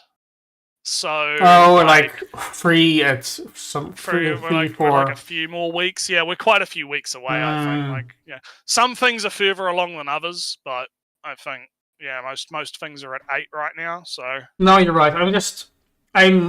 Orb was the last thing I saw, and it's clearly like the end of the arc that makes me feel like it's the end of the season. Yeah, it sounded like it was an end of the season thing, definitely.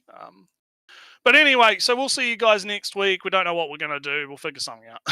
Well, next week, somewhere in the next we'll figure out the schedule 10 days. When we figure out the schedule. Yeah, it's going to be a bit... Things are going to be a bit touch and go for a bit, which actually might be kind of not that bad for us because of the fact that, as we mentioned, like AniTube videos are drying up right now. As well as like just videos that are interesting in general have kind of dried up. So we're in a bit of a lull spot right now. But, we'll come back. We'll come back and we'll be fine. Yeah, I did see you might see us next week. You might. I did see like a video of what is Xbox even doing, like knowledge. Oh, no, not again. Oh no. Well, it's an episode that's Xbox is not doing great, so a video that's talking about Xbox not doing great is topical at least. Okay. Well, anyway, we'll catch you guys later. Have a good rest of the day. Later. Bye.